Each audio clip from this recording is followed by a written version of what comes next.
M I audible ना?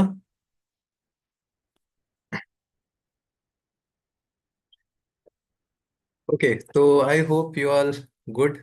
बहुत दिन बाद और ये पहली बार हमारा लाइव सेशन है, तो मैंने सोचा आप लोगों से लाइव बातें किया जाए, क्योंकि इसका अलग मजा होता है।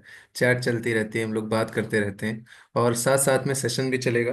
तो ये एक प्लान है हमारा 2025 के लिए, सबके लिए है। चाहे आप चौथा अटेम्प्ट दे रहे हो, छठा अटेम्प्ट दे रहे हो, या आप पहले अटेम्प्ट वाले हो, या बार बार प्रीलिम्स आपका नहीं हो रहा है, तो ये जो प्लान है ना, ये सबके लिए काम करेगा। ये कोई ऐसा नहीं है, और ये मेरे लिए भी काम किया। मैंने हर बारी प्रीलिम्स क्वालिफाई किया, आप लोगों को पता ही होगा। फॉरेस्ट भी जितनी बारी भरा क्वालिफाई किया, बहुत अच्छे मार्क्स आते थे हमेशा। इट्स नॉट बिकॉज कि मैं बहुत ज़्यादा पढ़ाकू हूँ, या मैं कोई आईआईटीएन हूँ, या मैं कोई यूएसए से पढ़ के आया हूँ। एकदम आम लड़का, एकदम साधारण, आप जैसे ऐसे मैं भी पढ़ता था, सारी चीज़ें होती थी। हम प्रीलिम्स को थोड़ा सा हवा बनाते हैं, यस इट्स टफ, बट अगर हम सही तरीके से प्लान करें ना, प्लानिंग सबसे इंपॉर्टेंट चीज़ होती है। अगर सही से हमारी चीज़ें प्लान हो जाएं और हम उसको अच्छे से एग्जीक्यूट करें, छोटे छोटे एरियाज पे काम करें, तो बहुत ही आसान हो जाता है हमारे लिए क्वालिफाई करना। तो हम एक एक पॉइंट, बहुत ही बेसिक बेसिक चीज़ें डिस्कस करेंगे। और हम ये भी देखेंगे कि जनवरी में क्या होना चाहिए, फरवरी में क्या होना चाहिए, मार्च में क्या होना चाहिए। ट्रस्ट में, अगर आपने ये सारी चीजें कर ली ना सही तरीके से, तो कोई भी आपका प्रीलिम्स नहीं रोक पाएगा। मतलब फिर वो आप ही होगे जो रोक लो, क्योंकि नहीं होती आपकी किसी भी स्ट्रेटजी में कोई इशू नहीं आएगा। मैं बता रहा हूँ कि मैंने देखा है अपने एक्सपीरियंस से, जब से मैं मेंटोरिंग कर रहा हूँ, मैंने बहुत सारे यार दोस्त देखे। लोग प्रीलिम्स इसलिए नहीं फेल होते क्योंकि उनके पास नॉलेज नहीं होता। बहुत सारे लोग, देखो टू बी ऑनेस्ट, बहुत सारे ऐसे होते हैं कि शायद वो लेवल मैच नहीं करते, लेकिन बहुत सारे ऐसे होते हैं कि जिनके पास ऑलरेडी वो कैपेबिलिटी होती है, वो 5 नंबर 10 नंबर से रुकते हैं। वो इसलिए नहीं क्वालिफाई कर पा रहे, उनके पास नॉलेज की कमी है। वो इसलिए नहीं क्वालिफाई कर पा रहे हैं कि उनके उनके पास डायरेक्शन का कहीं ना कहीं इशू आता है। तो एक एक छोटी छोटी चीजें बहुत इंपॉर्टेंट होती है हमारे लिए। हमारे अंदर क्या एक इशू होता है ना, एटीट्यूड प्रॉब्लम होती है। हम इग्नोर करते रहते हैं कि नहीं ठीक है, जो है देखेंगे, ऐसे कर लेंगे, वैसे कर लेंगे। ये चीजें आपको इग्नोर करनी है। तो बिना टाइम वेस्ट करते हुए हम लोग शुरू करते हैं सेशन। उसके बाद जो भी आपके डाउट्स हैं, हम सारे एक एक डाउट, सब कुछ, छोटा छोटा डाउट भी क्लियर करेंगे, चाहे सुबह के 3 बज जाए। तो मैं आप लोगों से पूरा बात करके जाऊंगा। आप लोग पूरे क्वेश्चंस बना के रखना, चैट पे लिख देना। एक एक छोटी छोटी चीजें, जो भी आपके इमोशनल इश्यूज हैं, जो भी इश्यूज आप फेस करते हो, कोई आपको जज नहीं करने जा रहा। I am not going to जज यू। तो हर एक चीज पे हम लोग बात करेंगे। उससे पहले मैं आप लोग को बता दूं कि आप लोग को पीवाईक्यू एनालिसिस देखना है, जो लास्ट ईयर हमने कराया था। ये वायरल हुआ था, आप ही लोगों ने कमेंट किया था, आप ही लोगों ने लाइक किया था। अभी आप लोग नहीं करते हो ना, तो इंगेज करते हो। इसमें 1 लाख के अराउंड व्यूज गए थे। ये आप जरूर देखना कि कैसे हम पीवाईक्यू एनालिसिस करते हैं, क्योंकि ये काफी इंपॉर्टेंट हो जाता है हमारे लिए जानने के लिए। तो पीवाईक्यू एनालिसिस आपको देखना है यहाँ पे, इस वीडियो में। उसके बाद पार्ट 2 भी है, ऐसे बहुत सारे हैं, तो आप एक बारी थोड़ा सा वहां पे जाके देखना। ये अपना टेलीग्राम चैनल है, इसको अभी के अभी आप लोग को ज्वाइन करना है। और आपको ऐप डाउनलोड कर लेना है, CSC matrix app, link description में है। यहाँ पे अपने सारे कोर्सेज चल रहे हैं पीवाईक्यू एनालिसिस के। अब आप जाओगे यहाँ पे, बहुत सारे कोर्सेज आपको दिखेंगे, जो आपको सही लगेगा आप ज्वाइन कर सकते हो। चलो फिर सेशन स्टार्ट करते हैं। सेशन स्टार्ट करने के पहले मैं आप लोगों को कुछ चीजें बता दूं, जो पॉइंट आपको नोट करना है। आपको कुछ करना नहीं है, सिर्फ आपको सुनना है, और ध्यान से सुनना है, पूरे पेशेंस के साथ सुनना है। छोटी छोटी चीजें सब कुछ हम यहाँ पे कवर करेंगे। तो हमें पता है कि अभी ये दिसंबर हमारा खत्म होने वाला है। अब दिसंबर हमारा खत्म होगा, हमारे पास 150 डेज के अराउंड बचे हुए हैं, उससे भी कम बचे हुए हैं। तो ये टाइम होता है प्रीलिम्स स्टार्ट करने का, यही मेन टाइम है जहाँ पे आप प्री के लिए मूव करते हो। जैसे मैं अपना एग्जांपल बताऊं, मैं हमेशा बताता हूँ कि जब मैंने पहला अटेम्प्ट दिया था ना, तो 23 दिसंबर था जब मैंने स्टार्ट किया था प्रीलिम्स के लिए प्रिपरेशन। तो मतलब ये बेस्ट टाइम है। अब इसके आगे अगर आप टाइम अपना वेस्ट करोगे, पढ़ाई नहीं करोगे, तो कहीं ना कहीं वो कहीं उसका आपको अपॉर्चुनिटी कॉस्ट चुकाना पड़ेगा। तो ये टाइम है जहां से आप सीरियस हो सकते हो। अभी पास्ट में आपने क्या किया डजेंट मैटर, कैसी चीजें थी डजेंट मैटर, लेकिन अगर आपने यहाँ पे चीजें सुधार ली, तो आप सब कुछ सुधार लोगे। तो अभी कुछ क्वेश्चंस होते हैं हमारे माइंड में, कुछ डाउट्स होते हैं हमारे माइंड में कि 150 दिन लेफ्ट है, क्या ये इनफ है? तो ट्रस्ट मी, ये मोर देन इनफ है। अगर आप जीरो से हो ना, अगर आप यहाँ से शुरुआत करते हो सही डायरेक्शन में, सही तरीके से, छोटी छोटी चीजें, तो आपका आराम से प्रीलिम्स क्वालिफाई हो जाएगा। ये जो मैं प्लान बताने जा रहा हूँ, मेरे लिए काम करता है। जो अपना पाथ फाइंडर बैच है, उनकी भी सेम प्लान है, छोटी छोटी चीजें सब कुछ है। तो मैं ये नहीं चाहता कि कोई लोग, मतलब कोई लेफ्ट आउट हो। चीजें आपको पता होनी चाहिए कि ऐसे ऐसे आपको एग्जीक्यूट करना है। तो ये आपके लिए इनफ है।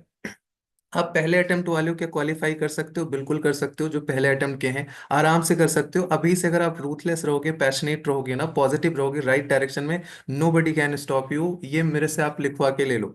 150 दिन मोर देन इनफ होता है, बहुत टाइम होता है। अगर हम उसको सही तरीके से सही डायरेक्शन में अच्छे से टाइम टेबल बना के डेली टारगेट यूज करके अगर हम उसको एग्जीक्यूट करते हैं ना, तो हाई चांसेस होते हैं कि हम उस 150 दिन को 200 दिन में कन्वर्ट कर लेते हैं। तो आपको एकदम रिलैक्स नहीं होना है, अभी आपको थोड़ा सा पैशनेट होना शुरू हो जाना है, थोड़ा सा रूथलेस होना शुरू हो जाना है। जिनके मल्टीपल फेलियर हुए हैं, आपको बहुत ज्यादा, आप काफी ज्यादा एडवांटेज पोजीशन पे होते हो, आपको बस थोड़ी बहुत चीजें फिलअप करनी होती है, PYQ analysis and all, we will discuss on that, no issues. तो इससे भी कोई इशू नहीं है, आप आराम से क्वालिफाई करोगे। और जो हम प्लान बताने जा रहे हैं ना, वो स्टेज वाइज है, उसमें ऐसा नहीं है कि एक ही साथ आपको सारी चीजें करनी है, क्योंकि यूपीएससी का सिलेबस बहुत बड़ा है, तो हम सब कुछ एक साथ नहीं कर सकते, ये भी आपको पता होना चाहिए। दो कीज है हमारे प्लान के, जो कि आपको याद रखना है, हमेशा दिमाग में बिठा के रखना है, कि आपको डिसिप्लिन बना के रखना है। डिसिप्लिन सबसे बड़ी चीज होती है, मैंने देखा है लोग डिसिप्लिन की वजह से क्वालिफाई करते हैं और इनडिसिप्लिन की वजह से क्वालिफाई नहीं करते हैं, तो हम बाद में डिस्कस करेंगे। और डायरेक्शन आपका सही होना चाहिए, अगर आप पढ़ाई करते जा रहे हो, कितनी भी मेहनत कर लो, ट्रस्ट मी, आप 12 घंटे 15 घंटे मेहनत कर लो, कोई जरूरी नहीं है कि आपका क्वालिफिकेशन होगा। सो इट्स वेरी इंपॉर्टेंट कि आप राइट डायरेक्शन में करो। वो डायरेक्शन आप मेरे से ले सकते हो, टेलीग्राम ज्वाइन कर लो, वहां पे चीजें रहती है अपनी। आप अपने सीनियर से बात कर सकते हो, अगर आप पाथ फाइंडर में या कोर्स में हो तो आपको उसकी चिंता करने की जरूरत ही नहीं है। तो वो एक एक छोटी छोटी चीज आपका सही हो जाएगा, लेकिन डायरेक्शन इज वेरी इंपॉर्टेंट, आप उसको ईगो पे मत लेना। शुरू शुरू में मैं नया नया था एकदम, अपने आप को, मतलब मेरे सीनियर बोलते थे, मैं जाके बोलता था चीट डालूंगा, फाट डालूंगा, मतलब होता है ना, डर जाते हैं वो सारे लोग कि कहाँ से आ गया। बट इट्स वेरी इंपॉर्टेंट कि आप उस चीज को समझो। मुझे रियलाइज हुआ कि अगर मैं सीनियर की थोड़ी बहुत बातें मानता तो वो शायद मेरे मेंस में काम आती, ऑप्शन में काम आ जाती, थोड़ा टाइम ना लगता, इतनी चीजें एक्सटेंड ना होती। तो वो बहुत इंपॉर्टेंट होता है कि हमें हम्बल रहना है, ईगो पे नहीं लेना। आप कहीं से भी पढ़ के आओ, इट्स वेरी इंपॉर्टेंट कि आपको हर चीज का डायरेक्शन पता होना चाहिए। अगर आप इस एरिया में आए हो तो यहाँ का आपका राइट डायरेक्शन पता होना चाहिए। आप होगे 30 मार्क का, आप होगे शाहरुख खान किसी और एरियाज में, लेकिन यहाँ पे आपको शुरुआत से सही डायरेक्शन में ही चलना है। अगर आप किसी चीज को करना चाहते हो, हारमोनियम बजाना चाहते हो, तो जरूरी नहीं कि आप बहुत बड़े क्रिकेटर हो तो आप जाके हारमोनियम बजा लोगे या गाना गा लोगे, वहां आपको वो बेसिक सीखना ही पड़ेगा। किससे सीखना पड़ेगा? वहां का जो उस्ताद होगा। तो ये चीजें दिमाग में आपको बिठा के रखना है। तो सबसे पहले हम शुरू करते हैं जनवरी से। अभी तो मैं 2-3 दिन आपके लिए ब्रेक पे मतलब रखूंगा कि ठीक है आप लोग एंजॉय करो। अब आप लोग ध्यान से सुनना, मतलब ये बहुत इंपॉर्टेंट है। आपको छोटे छोटे नोट्स बना लेने हैं, अगर आपके पास नोट्स है तो आप उसको बना लो, क्योंकि छोटी छोटी चीजें आपके लिए काफी इंपॉर्टेंट हो जाएंगी, उसको ध्यान से सुनना। सबसे पहले जनवरी में हम क्या करेंगे? देखो, 3 सब्जेक्ट हमें, कोर सब्जेक्ट हमें खत्म करना है, क्योंकि ये ज्योग्राफी, हिस्ट्री और पॉलिटी, ये ऐसे सब्जेक्ट है ना कि यहाँ से आपके 30-40% क्वेश्चंस आ जाते हैं। और एक चीज आप लोग दिमाग में बिठा लो कि इट्स स्टैटिक जो आपको क्वालिफाई कराता है प्रीलिम्स एग्जामिनेशन, ना कि करंट अफेयर्स। लोग करंट अफेयर्स में लगे रहते हैं, 3-3 4-4 मैगजीन पढ़ ली, ये पढ़ लिया वो पढ़ लिया, नहीं होते। आप सोचो कि 20 करंट अफेयर्स आ गया, 20, 20 में से क्या होता है कि 8 तो आपको हवा नहीं लगेगी, 12 जो आते हैं उसमें से 10 क्वेश्चन, 8-10 क्वेश्चन तो एकदम इजी होते हैं। आप कोई भी मैगजीन पढ़ोगे आपका हो जाएगा। 2 क्वेश्चन चलो मैंने मान लिया कि थोड़े से आउट ऑफ बॉक्स आ गए, आपने बहुत डीप पढ़ा है तो वो आप कर लोगे। तो वो 2 क्वेश्चन के लिए आप इतनी ज्यादा मेहनत क्यों कर रहे हो? मतलब क्या क्या जरूरी है?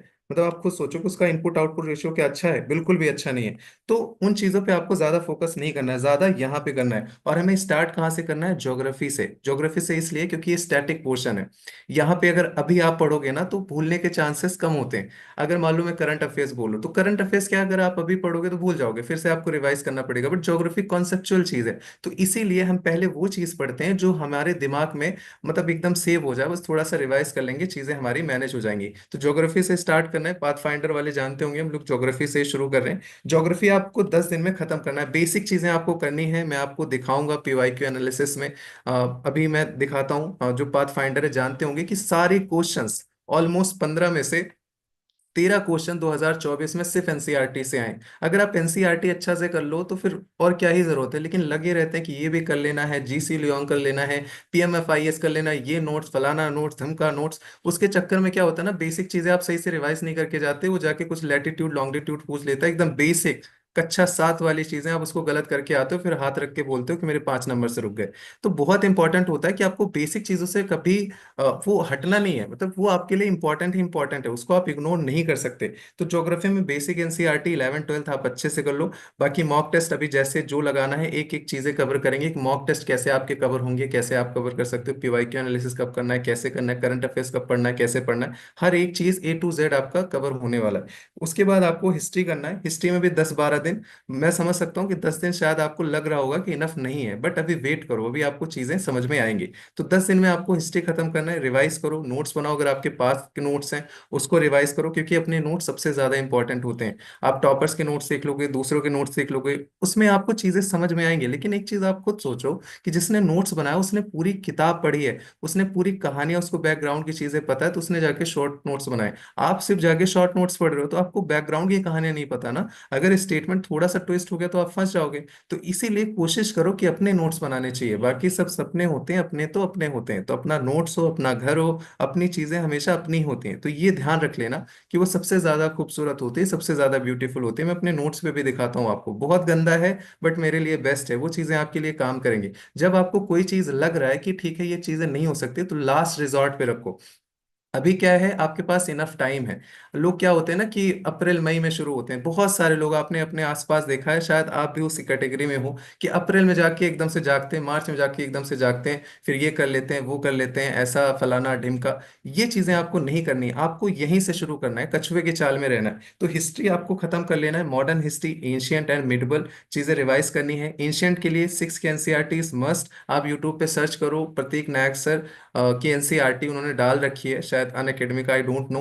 बट वो मतलब हिस्ट्री के शाहरुख खान है एक तरीके से, उनकी आप 6 के एनसीईआरटी कर लो, 7 के एनसीईआरटी कर लो। आप तमिलनाडु पढ़ो, एंशियंट एंड मिडिवल वाली, इसमें क्रोनोलॉजी अच्छे से दे रखी है। उतना करके आपने रिवाइज कर लिया, फिर आप स्पेक्ट्रम पढ़ो मॉडर्न हिस्ट्री के लिए। उसके बियॉन्ड कुछ नहीं करना है, कोई कितना भी बता दे यहाँ से करना है वहां से करना है, नहीं करना है। मैं तो जो पुरानी वाली स्पेक्ट्रम, इसके पहले एक पब्लिकेशन थी, आई don't know about the publication, but वो जो ईयर था ना जो पब्लिश हुआ था 2016 का था, बहुत पतली सी स्पेक्ट्रम आती थी। मैंने हमेशा वही किया और मेरे हमेशा मॉडर्न हिस्ट्री में अच्छे मार्क्स आए। आप मॉक टेस्ट भी करते हो, वहां पे आपका वैल्यू एडिशन होता है, आप रिवाइज करते हो, आपका वहां भी होता है। तो वो चीजें ध्यान रख लेना कि हिस्ट्री में सिर्फ इतना ही करना है, इससे ज्यादा कुछ नहीं करना है। 10 दिन ज्योग्राफी, 10 दिन हिस्ट्री। अभी आप ज्योग्राफी 10 दिन पढ़ोगे, हो सकता है आपके लिए बोरिंग हो। देखो पूरी यूपीएससी की जर्नी ही बोरिंग है, टू बी ऑनेस्ट। वो मेरे से पूछो, मैं उसका दर्द जानता हूँ। जब आप प्री देते हो, फिर मेंस लिखना होता है, फिर इंटरव्यू आ गया, फिर प्री, फिर मेंस, फिर इंटरव्यू, मन नहीं करता पढ़ने का। तो बोरिंग तो है, लेकिन आपको करना ही करना है, क्योंकि थोड़े टाइम की बात होती है, एक बार आप सेलेक्ट हो गए तो चीजें डिफरेंट हो जाती हैं।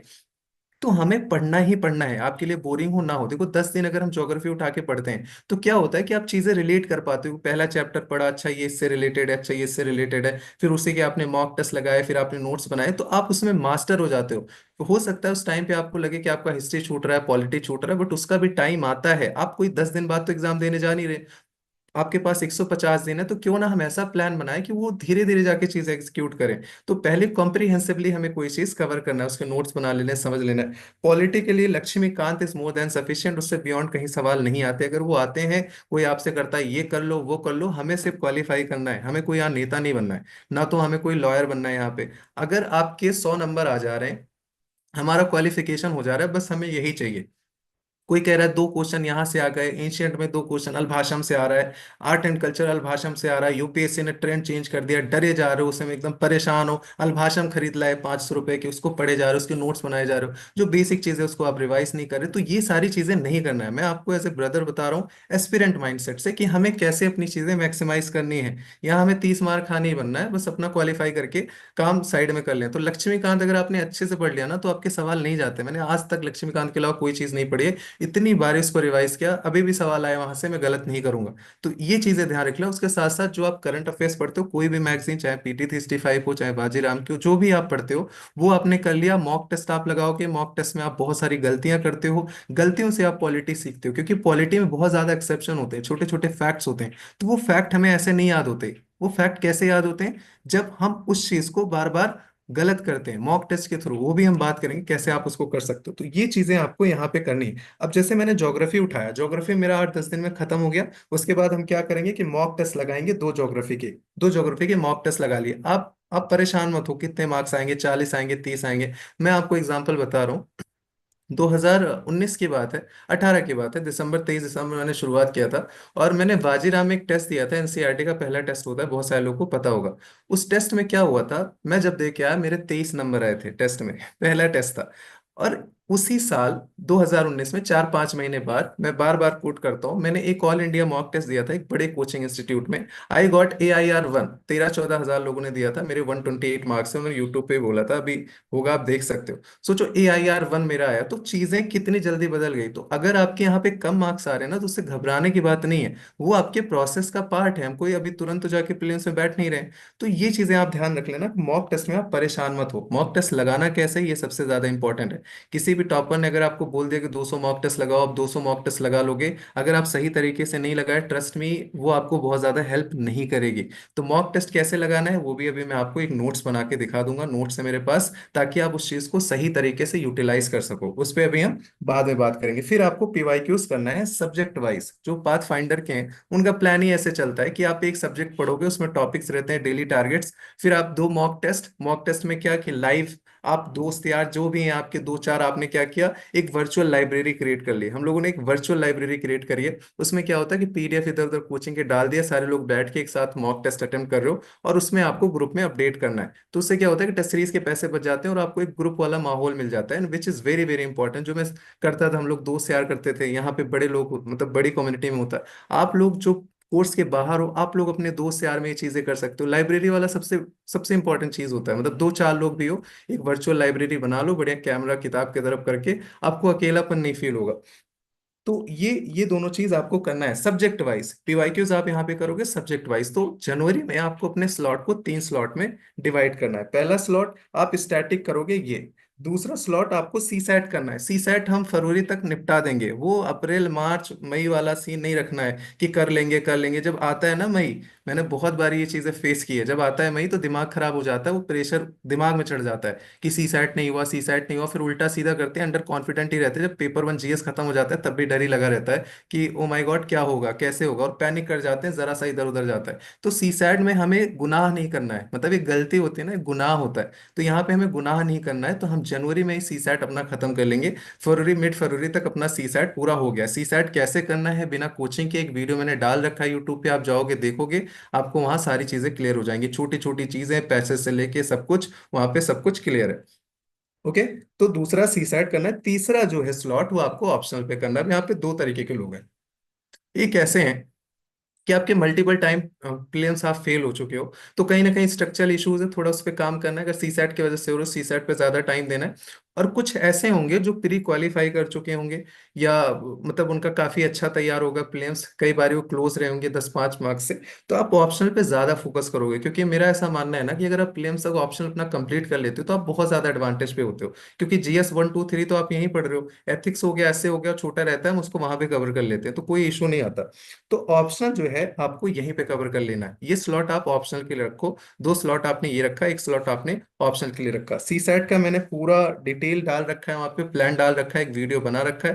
कोई कोचिंग ज्वाइन करने की जरूरत नहीं, आराम से अगर आप पढ़ोगे, सारे एक एक लिंक मैंने डाल दिए, आपका आराम से वहाँ पे CSAT हो जाएगा ना। तो ये चीजें हमारे जनवरी की हो गई। 3 सब्जेक्ट हमारा कंसोलिडेट हो गया। मॉक टेस्ट इसके हो गए, दो दो मॉक टेस्ट।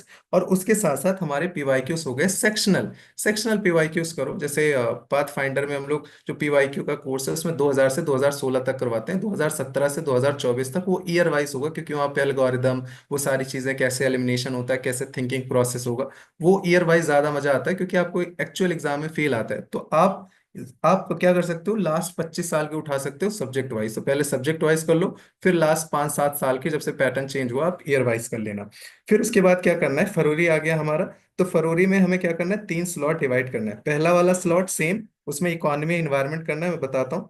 स्लॉट दूसरा CSAT आपको यहाँ पे करना ही करना है। स्लॉट जो 3 होगा ना, अब यहाँ पे आपको ऑप्शनल क्लोज कर देना है। ऑप्शनल आप क्लोज करोगे, यहाँ पे आपको बैकलॉग कंप्लीट करना है, किसके, ये के। ये जो 3 सब्जेक्ट थे ना, यहाँ के कुछ बैकलॉग बच गए होंगे, कुछ चीजें आपकी नहीं कवर हुई होंगी, तो आपको यहाँ पे कवर करना है बैकलॉग। अब इकोनॉमी में आपको क्या करना है कि आपको स्टैटिक सबसे पहले रिवाइज करना है, जहां से भी आप कर रहे हो। दूसरा इकोनॉमिक सर्वे और बजट आ जाता है उसी टाइम पे, वो भी बहुत सारे यूट्यूब के वीडियोस मिल जाएंगे शॉर्ट में, आपको उसको कवर कर लेना है। बस रिवाइज कर लिया, कवर कर लिया, हो गया आपका। फिर आपको क्या करना है, मॉक टेस्ट लगाने इसके। तो इससे क्या होगा ना, 15 दिन में आपका इकॉनमी खत्म हो जाएगा, क्योंकि ये करंट की भी चीजें होती हैं। आपने बेसिक रिवाइज किया, स्टैटिक पोर्शन हो गया, इकोनॉमिक सर्वे हो गया, बजट हो गया, मॉक टेस्ट हो गया। अब इकोनॉमी में क्वेश्चन कैसे आते हैं, देखो, अभी 1-2 साल से ट्रेंड थोड़ा सा चेंज हुआ है, लेकिन हम ट्रेंड 1-2 साल को नहीं मानते हैं, ट्रेंड हम 5, 7, 10 साल को मानते हैं। तो जो एक ट्रेंड रहा है इकोनॉमी के क्वेश्चन में, बेसिक क्वेश्चन ज्यादा इंपॉर्टेंट होते हैं कि अगर 15 क्वेश्चन आया तो 10 क्वेश्चन आपके बेसिक कॉन्सेप्चुअल बेस्ड होते हैं कि सीआरआर बढ़ेगा तो क्या होगा, एसएलआर बढ़ेगा तो क्या होगा, इन्फ्लेशन होगा तो डिप्रिसिएशन कैसे होगा, अप्रिसिएशन कैसे होगा। तो बेसिक कॉन्सेप्ट, उसके लिए आप क्या कर सकते हो कि एक ओनली आईएएस की सुमित सर की आती है एक उड़ान प्रहार ऐसे कुछ आती है, उड़ान है आई थिंक, प्रीलिम्स के लिए जो होता है, पतली सी बुक है, उसको पढ़ सकते हो। या आप कोई ऐसे मैराथन देख सकते हो जो छोटा सा आपका मैराथन है, उसको आप कवर कर सकते हो, इकोनॉमी के बेसिक कॉन्सेप्चुअल क्लैरिटी, आपने कहीं से कोचिंग किया उसको रिवाइज कर लो। इकोनॉमिक सर्वे बजट जैसे ही आता है, बहुत सारे यूट्यूब पे वीडियोस आते हैं, आपको किसी को चूज नहीं करना है, जिसके सबसे ज्यादा व्यूज हो, थोड़े से बहुत ज्यादा फेमस है, जैसे एक सर है आईएएस पीसीएस पाठशाला, या कोई कोचिंग इंस्टीट्यूट करवा रहे हैं, अगर समरी कहीं बता रहे हो तो आप वहां से करके चुपचाप नोट्स वहां के बना लो, आपका काम हो गया। और मॉक टेस्ट आपको 2-3 मॉक टेस्ट करने हैं। तो ये आपका इकोनॉमी 15 दिन में खत्म हो जाएगा। फिर आपको इन्वायरमेंट में आना है, इन्वायरमेंट में स्टैटिक पोर्शन खत्म करना है, स्टैटिक मैंने यूट्यूब पे करा रखा है, जो चीजें बची वो भी कवर हो जाएगा। ऐप डाउनलोड करोगे, वहाँ वहाँ आपको पूरी प्लेलिस्ट मिल जाएगी। पीवाईक्यूज इसके करने हैं आपको, सब्जेक्ट वाइज मॉक टेस्ट लगाने हैं, 2 मॉक टेस्ट, और आपको ये 10 दिन में खत्म करना है, क्योंकि ये काफी छोटा होता है और बहुत जल्दी खत्म हो जाएगा। फिर PT 365 आपको इन्वायरमेंट के 5 दिन में खत्म कर देने हैं, क्योंकि अभी PT 365 15 तारीख तक आ जाएगा, 15 फरवरी तक आ जाएगा, तो उसके बाद हम PT 365 शुरू कर सकते हैं, मतलब वहां पे हम पढ़ना शुरू कर सकते हैं। तो 5 दिन में हमने इन्वायरमेंट खत्म कर दिया। अब ये मत सोचना कि 5 दिन में आप मास्टर हो गए, आपको फिर करंट अफेयर्स आप भूलोगे नहीं, नहीं भूलोगे, मतलब पहली बार में शायद बहुत सारी चीजें ना समझ में आए। उसका भी सही तरीका होता है करंट अफेयर्स पढ़ने का, रैंडमली एक एक फैक्ट, एक एक डेटा नहीं पढ़ना होता। 1-2 वीडियोस पढ़ी होंगी, आप जाके देख सकते हो लास्ट ईयर के, तो कैसे पढ़ना है। बाकी जो कोर्स में है, सो डू नॉट वरी, कैसे क्या करना है वो सारी चीजें, आपका इनपुट आउटपुट बढ़ जाएगा, उसमें एक दिन एक सेशन ले लेंगे। तो अभी क्या होगा हमारा फरवरी तक, कि मॉक टेस्ट हमारे कितने हो जाएंगे, ज्योग्राफी के 2, हिस्ट्री के 5, इकोनॉमी के 2, पॉलिटी के 3, इन्वायरमेंट के 2, जो मैंने बताया। हिस्ट्री के 5 कैसे, 2 मॉडर्न हिस्ट्री के, एक एंशियंट, एक मिडिवल, एक आर्ट एंड कल्चर। तो 14 मॉक टेस्ट हमारे यहाँ तक हो गए। उसके बाद पीवाईक्यूज सब्जेक्ट वाइज हमारा ज्योग्राफी हो गया, हिस्ट्री हो गया, इकोनॉमी हो गया, पॉलिटी हो गया, इन्वायरमेंट हो गया। अभी करंट अफेयर्स आपका नहीं हुआ, डू नॉट वरी। अभी आपने करंट अफेयर्स नहीं पढ़ा है, डू नॉट वरी। कोई मतलब, मैं बहुत सारे लोग को जानता हूँ, मैं भी करंट अफेयर्स उधर फरवरी मार्च में जाके पढ़ता था, वही तत्काल पढ़ के सीधे जाके एग्जाम हॉल में बैठ के आपका काम हो गया। क्योंकि अभी पढ़ोगे फिर भूल जाओगे, फिर रिवाइज करो, फिर पढ़ोगे फिर भूल जाओगे। तो क्यों, मतलब मेरा ऐसा मानना था पर्सनली, अगर आपने पढ़ रखा है तो शायद आप एडवांटेज में ही हो, आप एज में ही हो, तो वो आपको पॉजिटिव देगा। लेकिन अगर आपने नहीं पढ़ा है ना, तभी नो इशू, आप आराम से बहुत अच्छा क्वालिटी, बहुत अच्छे मार्क्स लेके आ सकते हो उधर करंट अफेयर्स पढ़ के। तो फरवरी तक हमारा ये प्लान हो गया। अगर हम मार्च की बात करें, तो अभी हमारे आ गए अपने हीरो हीरा लाल। तो हीरो हीरा लाल क्या है, अपने करंट अफेयर्स, क्योंकि अभी इस टाइम पे आपके पास करंट अफेयर्स की बहुत सारी मैगजीन आ जाएगी। तो हमारे स्टैटिक पोर्शन हो गया, जो बैकलॉग थे वो भी हमने कंप्लीट किया। अब हम बात करेंगे यहाँ पे 15 दिन में हमें क्या करना है। तो सबसे पहले आपको करंट अफेयर्स करना है उस 15 दिन में।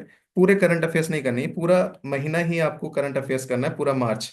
ये वाला ये 15 दिन इधर भी, 15 दिन इधर भी, मैंने ये 2 स्लॉट में आपको डिवाइड करके दिया है। तो यहाँ पे आपको करंट अफेयर्स करना है। फिर जो बैकलॉग्स हैं आपके, ये आपको कंप्लीट करना है, इसमें के जो स्टैटिक पोर्शन है ना, कुछ तो आपका छूट गया होगा।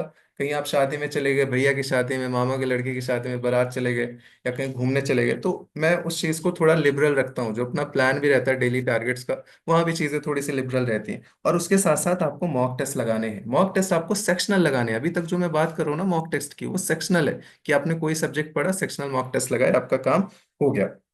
फिर नेक्स्ट 15 दिन में आपको क्या करना है, करंट अफेयर्स तो आपका जारी रहेगा 15 मार्च से लेकर 30 मार्च तक। फिर यहाँ पे आपको रिवीजन करना है, क्योंकि बैकलॉग का टाइम खत्म हो गया।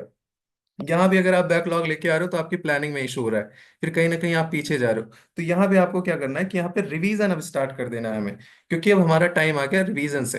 अब यहाँ पे अगर आप रिवीजन शुरू करोगे ना, रिवीजन किसका, जो स्टैटिक पोर्शन हमने पढ़ रखा था उसको हम अच्छे से रिवाइज करेंगे, जो हमने नोट्स बनाए थे, जो हमने हाईलाइट किए थे। अब वो रिवीजन का टाइम आ गया कि हम एक डेली टारगेट्स बनाएंगे, छोटे छोटे प्लान्स बनाएंगे अपने, 7-7 दिन के, 10-10 दिन के, और उस हिसाब से आपको एग्जीक्यूट करना है। फिर हम क्या करेंगे, मॉक टेस्ट तो हमारा चलता ही रहेगा। मॉक टेस्ट कैसे ऐसे चलता रहेगा कि कोई भी सब्जेक्ट अगर आप पढ़ते हो, मान लो ज्योग्राफी पहले मैंने जनवरी फरवरी में 10-10 दिन दिया, फिर आप क्या करोगे, 4-4 5-5 दिन दोगे रिवीजन के लिए, बैकलॉग के लिए। उसके बाद जैसे रिवीजन बैकलॉग हुआ, फिर एक मॉक टेस्ट चिपका दिया, दो मॉक टेस्ट लगा लिया। तो मॉक टेस्ट आपको लगाते रहना। आप मॉक टेस्ट ऐसे नहीं कि अप्रैल में बैठ के 1 अप्रैल से 30 अप्रैल तक से मॉक टेस्ट लगाएंगे, वो बहुत ही गलत रणनीति होती है। या मई में जाके मॉक टेस्ट लगाएंगे, फुल लेंथ टेस्ट लगाएंगे मई में, ये सब बिल्कुल मत करना। ये चीजें आपके लिए बैकफायर कर जाएंगी, आपको पता भी नहीं होगा, लेकिन सबकॉन्शियसली आपको बैकफायर करेंगी। मैं वो सारी चीजें प्रैक्टिकली देख चुका हूँ, बहुत सारे लोग को देख चुका हूँ। ऐसे ऐसे लोग आए थे कि मतलब स्क्रैच से उन्होंने शुरू किया, 20 नंबर 25 नंबर बन रहे थे और उनके क्वालिफाई हो गए आराम से। तो वो planning is very very important. आपको डायरेक्शन एंड प्लानिंग में कभी इशू नहीं होना चाहिए।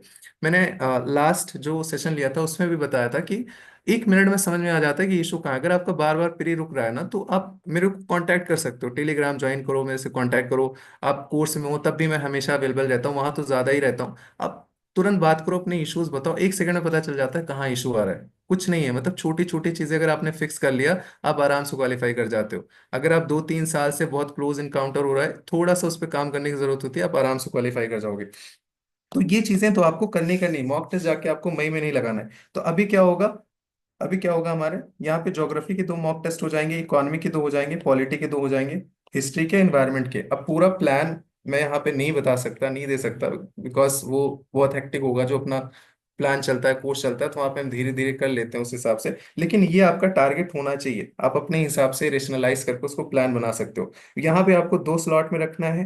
पहला स्लॉट तो आपका करंट अफेयर्स कंटिन्यू होना चाहिए पूरा मार्च, और वो करंट अफेयर्स आप जनवरी से लेके आपका दिसंबर तक खत्म हो जाना चाहिए। मतलब वो जनवरी तक ही आता है ना पूरा, जो आपके पास PT 365 आएगा, जो भी आपके पास करंट अफेयर्स आ रहे हैं। तो आप पूरा मार्च करंट अफेयर्स पढ़ोगे, अच्छे से पढ़ोगे, रिवाइज करोगे, हाईलाइट करोगे, मल्टीपल टाइम रिवाइज करोगे, वीडियोस देखोगे, कहीं लेक्चर्स आपको मिल रहे हैं, आपने उसको जल्दी जल्दी क्विकली रिवाइज कर लिया। तो इसको आपको खत्म करना है सही तरीके से, हर एक चीज को रट्टा नहीं मारना है, सारी चीज इंपॉर्टेंट नहीं होती। करंट अफेयर्स क्या होता है, बड़ी बड़ी मैगजीन्स बनती हैं, पूरा कंपाइल करके दे देते हैं बाद में क्लेम करने के लिए कि देखो हमारे यहाँ से आया, फलाने जहाँ से आया, ढिमके जगह से आया। वो सब कुछ हमारे लिए इंपॉर्टेंट नहीं होता। तो उसकी एक राइट स्ट्रेटजी होती है। अगर आप सही तरीके से, चाहे PT 365 पढ़ रहे हो, चाहे जो भी पढ़ रहे हो ना, अगर सही तरीके से पढ़ोगे तो 10 दिन से ज्यादा नहीं लगता, 5-6 सब्जेक्ट जितने भी है सही तरीके से। वीडियोस पढ़े हुए हैं, नहीं पढ़े तो आई विल ट्राई कि मैं एक आध सेशन लूँ, ऐप डाउनलोड कर लूँ, वहाँ पे प्राइवेट सेशन अगर वैसे भी होगा ज्यादा होगा, क्योंकि यूट्यूब पे उतनी ज्यादा अवेलेबिलिटी रहती नहीं है। फिर यहाँ पे स्लॉट 2 में क्या करना है आपको, बैकलॉग मैंने आपको बताया कि जो पीछे वाले स्टैटिक हैं, और रिवीजन आपको यहाँ पे करना है। रिवीजन अब यहाँ से आपका शुरू हो गया। टोटल हमारे मॉक टेस्ट कितने हो गए, 14 और 12, टोटल 26 मॉक टेस्ट हो गए अभी तक हमारे मार्च तक हमने सेक्शनल जो है 26 मॉक टेस्ट लगा लिया, आपको पता भी नहीं चला, इसमें सी साइड भी इंक्लूडेड रहेगा। सो ये एक हमारी स्ट्रेटजी हो गई। अभी फिर आते हैं अप्रैल में। अब अप्रैल में हमें क्या करना है, अब यहाँ पे हमारा क्या तैयार हो गया, स्टैटिक हमने अच्छे से कर लिया है। हमारा इन्वायरमेंट का PT 365 उधर भी उधर फरवरी में ही हो गया था, मैंने आपको बताया कि 5 दिन में यही खत्म कर देना है। बाकी 4 जो बचा है ये आप मार्च में खत्म कर लोगे, आराम से हो जाएगा। तो हमारा करंट अफेयर्स भी हो गया, हमारा स्टैटिक पोर्शन भी हो गया, हमारे अच्छे खासे मॉक टेस्ट भी हो गए, उसके हम नोट्स भी बनाएंगे। अभी नोट्स कैसे बनाएंगे मैं आपको बताऊंगा। अब अप्रैल में अगर आप आ गए ना, यहाँ से क्राउड शुरू होता है, यहाँ से लोग जागते हैं कि ओहो अभी तो प्री आ गया, अभी तो पढ़ाई शुरू करनी पड़ेगी, अब चलते हैं, अच्छा ये वाला लॉ कंपाइलेशन, ये शॉर्ट नोट्स पढ़ लो। फिर उसी में बहुत सारे वीडियोस आएंगे कि हमारे यहाँ 100 क्वेश्चन आ गया था, हमारे यहाँ से 75 क्वेश्चन आए, फिर ये कर लो वो कर लो, सब इधर उधर मिक्स करके उसी में भेड़ बकरी जैसे सब परेशान हो जाते हैं, पता ही नहीं चलता, गुमराह एकदम, कुछ समझ ही नहीं आता, कुछ भी पढ़े जा रहे रैंडमली। क्योंकि प्लानिंग नहीं थी ना, क्योंकि सही तरीके से हमने उस चीज को प्लान नहीं किया। फिर बाद में जाके परेशान होते हैं कि चीजें काम नहीं कर रही, UPSC अनप्रिडिक्टेबल है। क्वालिफाई करते हैं ना, मतलब अगर कोई, चलो मैं मान लेता हूँ लक है, एक बारी क्वालिफाई कर लिया, 2 बारी क्वालिफाई कर लिया, लेकिन आपने आसपास देखा होगा बहुत सारे लोग हर बारी क्वालिफाई करते हैं। मैं भी हर बारी क्वालिफाई किया, तो ऐसा तो है नहीं कि लक ही होगा सब कुछ।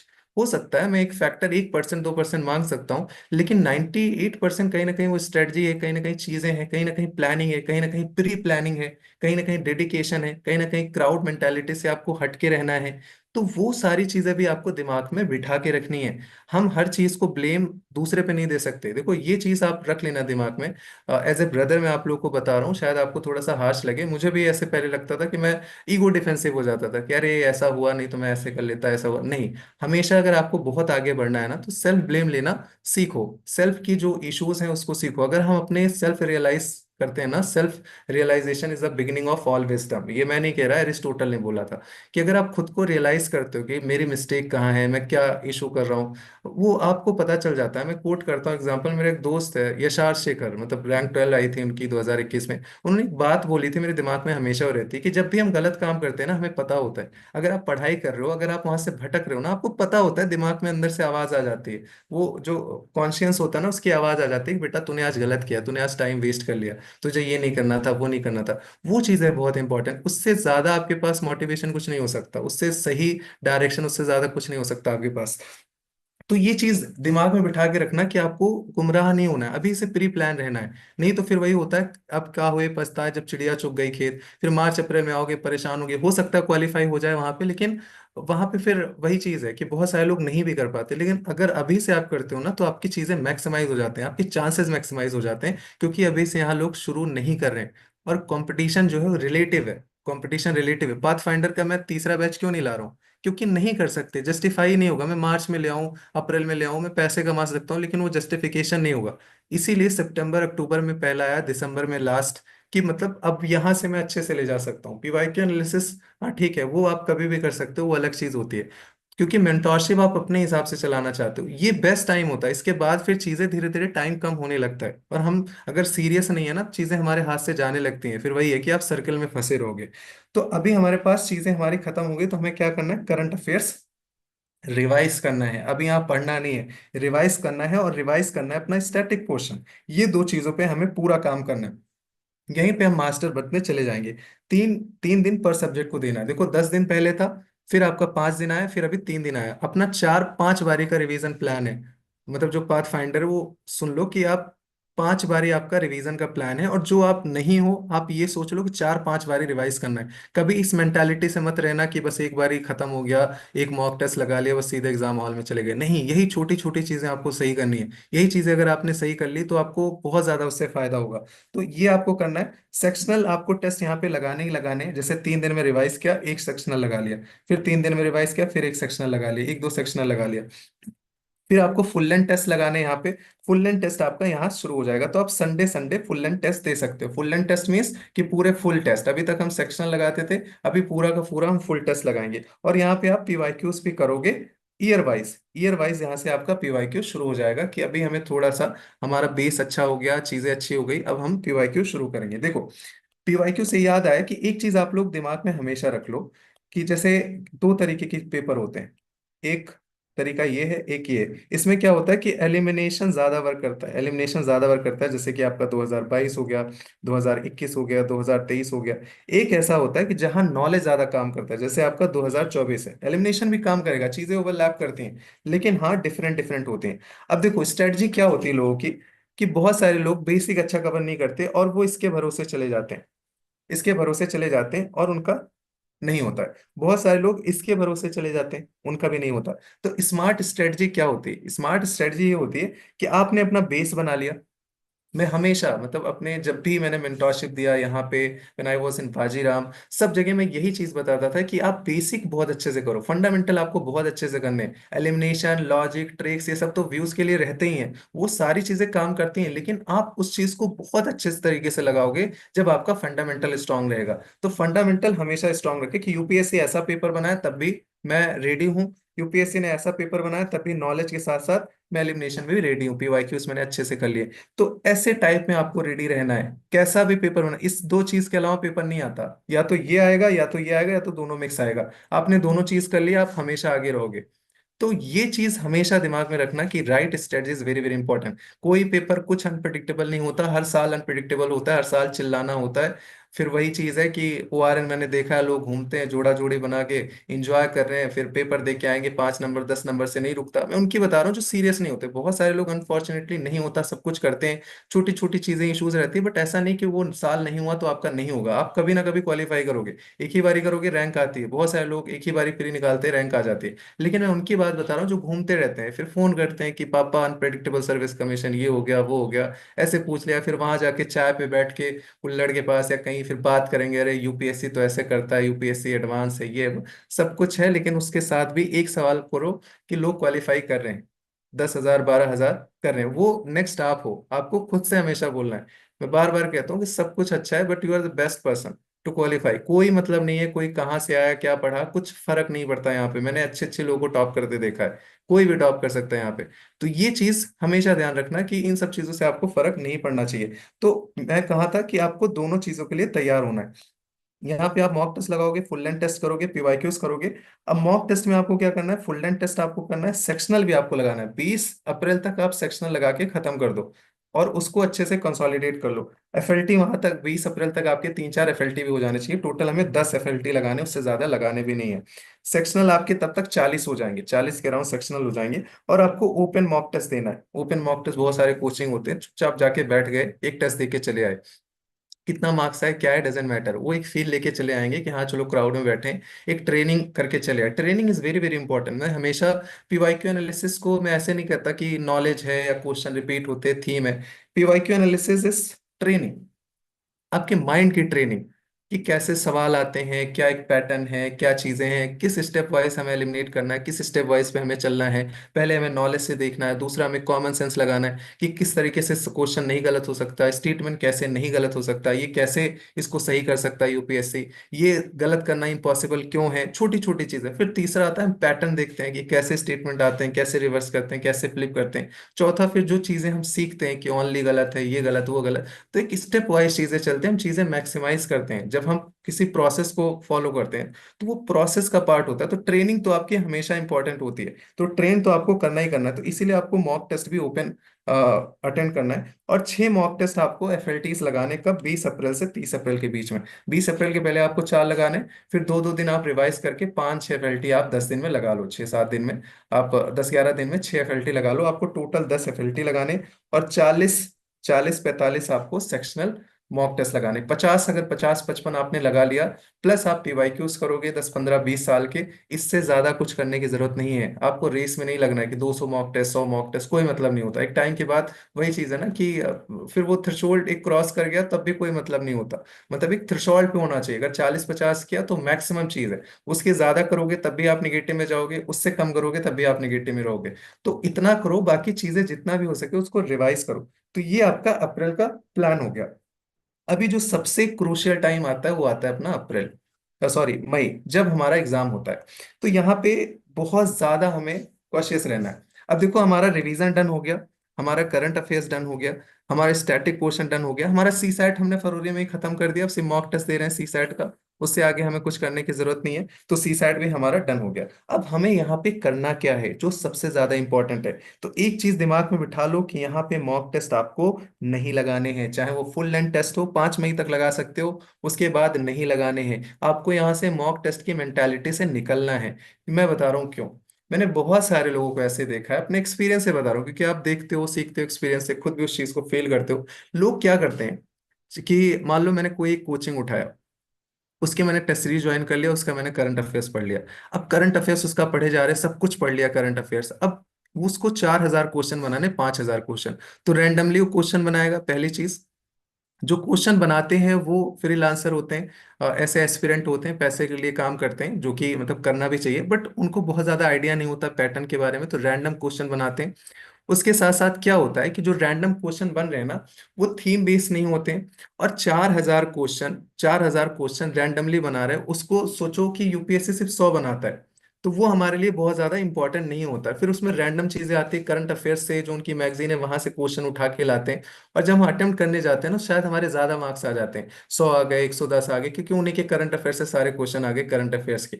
अब क्या होता है ना कि हमारा कोई क्वेश्चन गलत हो गया करंट अफेयर्स का, जो रैंडम कचरा वहां पे लिखा हुआ था, अब वो कचरा पूछ लिया उन्होंने उस मॉक टेस्ट में। अब वो मॉक टेस्ट में वो क्वेश्चन हमारा गलत हो गया, तो हम जाके उस क्वेश्चन में पूरी पीएचडी करने लगते हैं, सब कुछ समझने लगते हैं। आपका टाइम वेस्ट हो रहा है उसमें। कोई चीज डी डी सही होता है, हमारी मेंटालिटी वैसे बन जाती है। तो हमारी जो टोटल मेंटालिटी है ना, वो मॉक टेस्ट बेस्ड हो जाती है। हमारी जो प्रिपरेशन है ना, वो मॉक टेस्ट बेस्ड हो जाती है, कि हमारा मार्क्स आए मॉक टेस्ट बेस्ड। 140 नंबर लेके आते हैं मॉक टेस्ट में, उसके बाद भी मैंने बहुत सारे लोगों को देखा क्वालिफाई नहीं किया, क्योंकि वो उसी मेंटालिटी में रहते हैं। बहुत सारे लोग 60-60, 50-50 नंबर मॉक टेस्ट में लेके आते हैं, उनकी जाके फॉरेस्ट कट ऑफ निकल जाती है यूपीएससी में, क्योंकि वो मॉक टेस्ट की मेंटालिटी में नहीं रहते हैं। तो आपकी training is very very important. तो इसीलिए मई में जो कोर्स में पार्ट है या आप लोग जो सुन रहे हो बाहर से, कभी भी मैं किसी को एडवाइस नहीं करूंगा कि मई में जाके आप मॉक टेस्ट लगाओ, चाहे ओपन मॉक टेस्ट हो, चाहे फुल लेंथ मॉक टेस्ट हो, चाहे सेक्शनल मॉक टेस्ट हो। आपको मॉक टेस्ट नहीं लगाना है किसी भी कोचिंग का, नहीं लगाना है। आपको क्या करना है, पीवाईक्यूज करने हैं। पीवाईक्यूज आप सेक्शनल रिवाइज करोगे, सेक्शन हमने जनवरी में खत्म कर दिया था, अभी फिर से वापस आएंगे हम सेक्शनल पीवाईक्यूज अच्छे से रिवाइज करेंगे। तो सेक्शनल आप पीवाईक्यूज रिवाइज करोगे और फुल लेंथ आप पीवाईक्यूज रिवाइज करोगे। फुल लेंथ आप यहाँ पे जाके देखो ये वीडियो कैसे पीवाईक्यू एनालिसिस करते हैं, आपको समझ में आएगा। इसमें 1,08,000 व्यूज थे लास्ट ईयर। 600 लोगों ने लगभग मेंस लिखा है, 100 के अराउंड इंटरव्यू दे रहे हैं अपने ही कम्युनिटी से, सीएससी मैट्रिक से। तो एक बारी जाके आप यहाँ से देखना कैसे पीवाईक्यू एनालिसिस करते हैं, तो आपको चीजें समझ में आ जाएंगी। तो हमें पीवाईक्यू एनालिसिस करना है सेक्शनल और फुल लेंथ कि 2017 से लेके 2024 तक हम फुल लेंथ करेंगे, चीजें समझेंगे और उसको बार बार उसको प्रैक्टिस करेंगे। तो वो चीज आपको करना है। फिर दूसरा क्या करना है, थीमेटिक रिवीजन। देखो रिवीजन आपने सारे नोट्स बना लिए, सब कुछ स्टैटिक है। अभी आपने पीवाईक्यूज कर लिया ना, तो आपने यहाँ से थीम भी पकड़ लिया कि ये थीम इंपॉर्टेंट है। अब आपको थीमेटिक रिवीजन भी करना है। थीमेटिक की हो सकता है मैं वीडियोस डाल दूं यूट्यूब पे, अप्रैल मई में आए। पाथ फाइंडर का पार्ट है उसमें, लेकिन हाँ उसमें कुछ थीमेटिक मैं सोच रहा हूँ कि आप लोगों के लिए भी फ्री में उसमें डालूं, कि जो इंपॉर्टेंट एरियाज है, जैसे इन्वायरमेंट का भी हम डाल रहे हैं, मैपिंग डाल रहे हैं। तो वैसी चीजें जहां से बार बार सवाल आते हैं कि अगर आप वहाँ 20% टाइम देते हो ना, तो आपका 80% रिटर्न निकलता है। तो थीमेटिक रिवीजन आपको बार बार करना है, कि जैसे मान लो जैनिज्म बुद्धिज्म से 2 सवाल आने ही आने, तो क्यों ना हम उसको इतने अच्छे से कंसोलिडेट कर ले कि हमें फिर दिक्कत ही ना हो। तो वो काम आपको करना है, थीमेटिक रिवाइज करना है। फिर करना है आपको रिवीजन ऑफ नोट्स। जो आपने नोट्स बनाए हैं अभी 4-5 महीने में, उसको आपको रिवाइज करना है। मॉक टेस्ट को रिवाइज करना है, और इस महीने में आपको 3 रिवीजन करना है, तो टोटल आपका 6 से 7 रिवीजन होगा।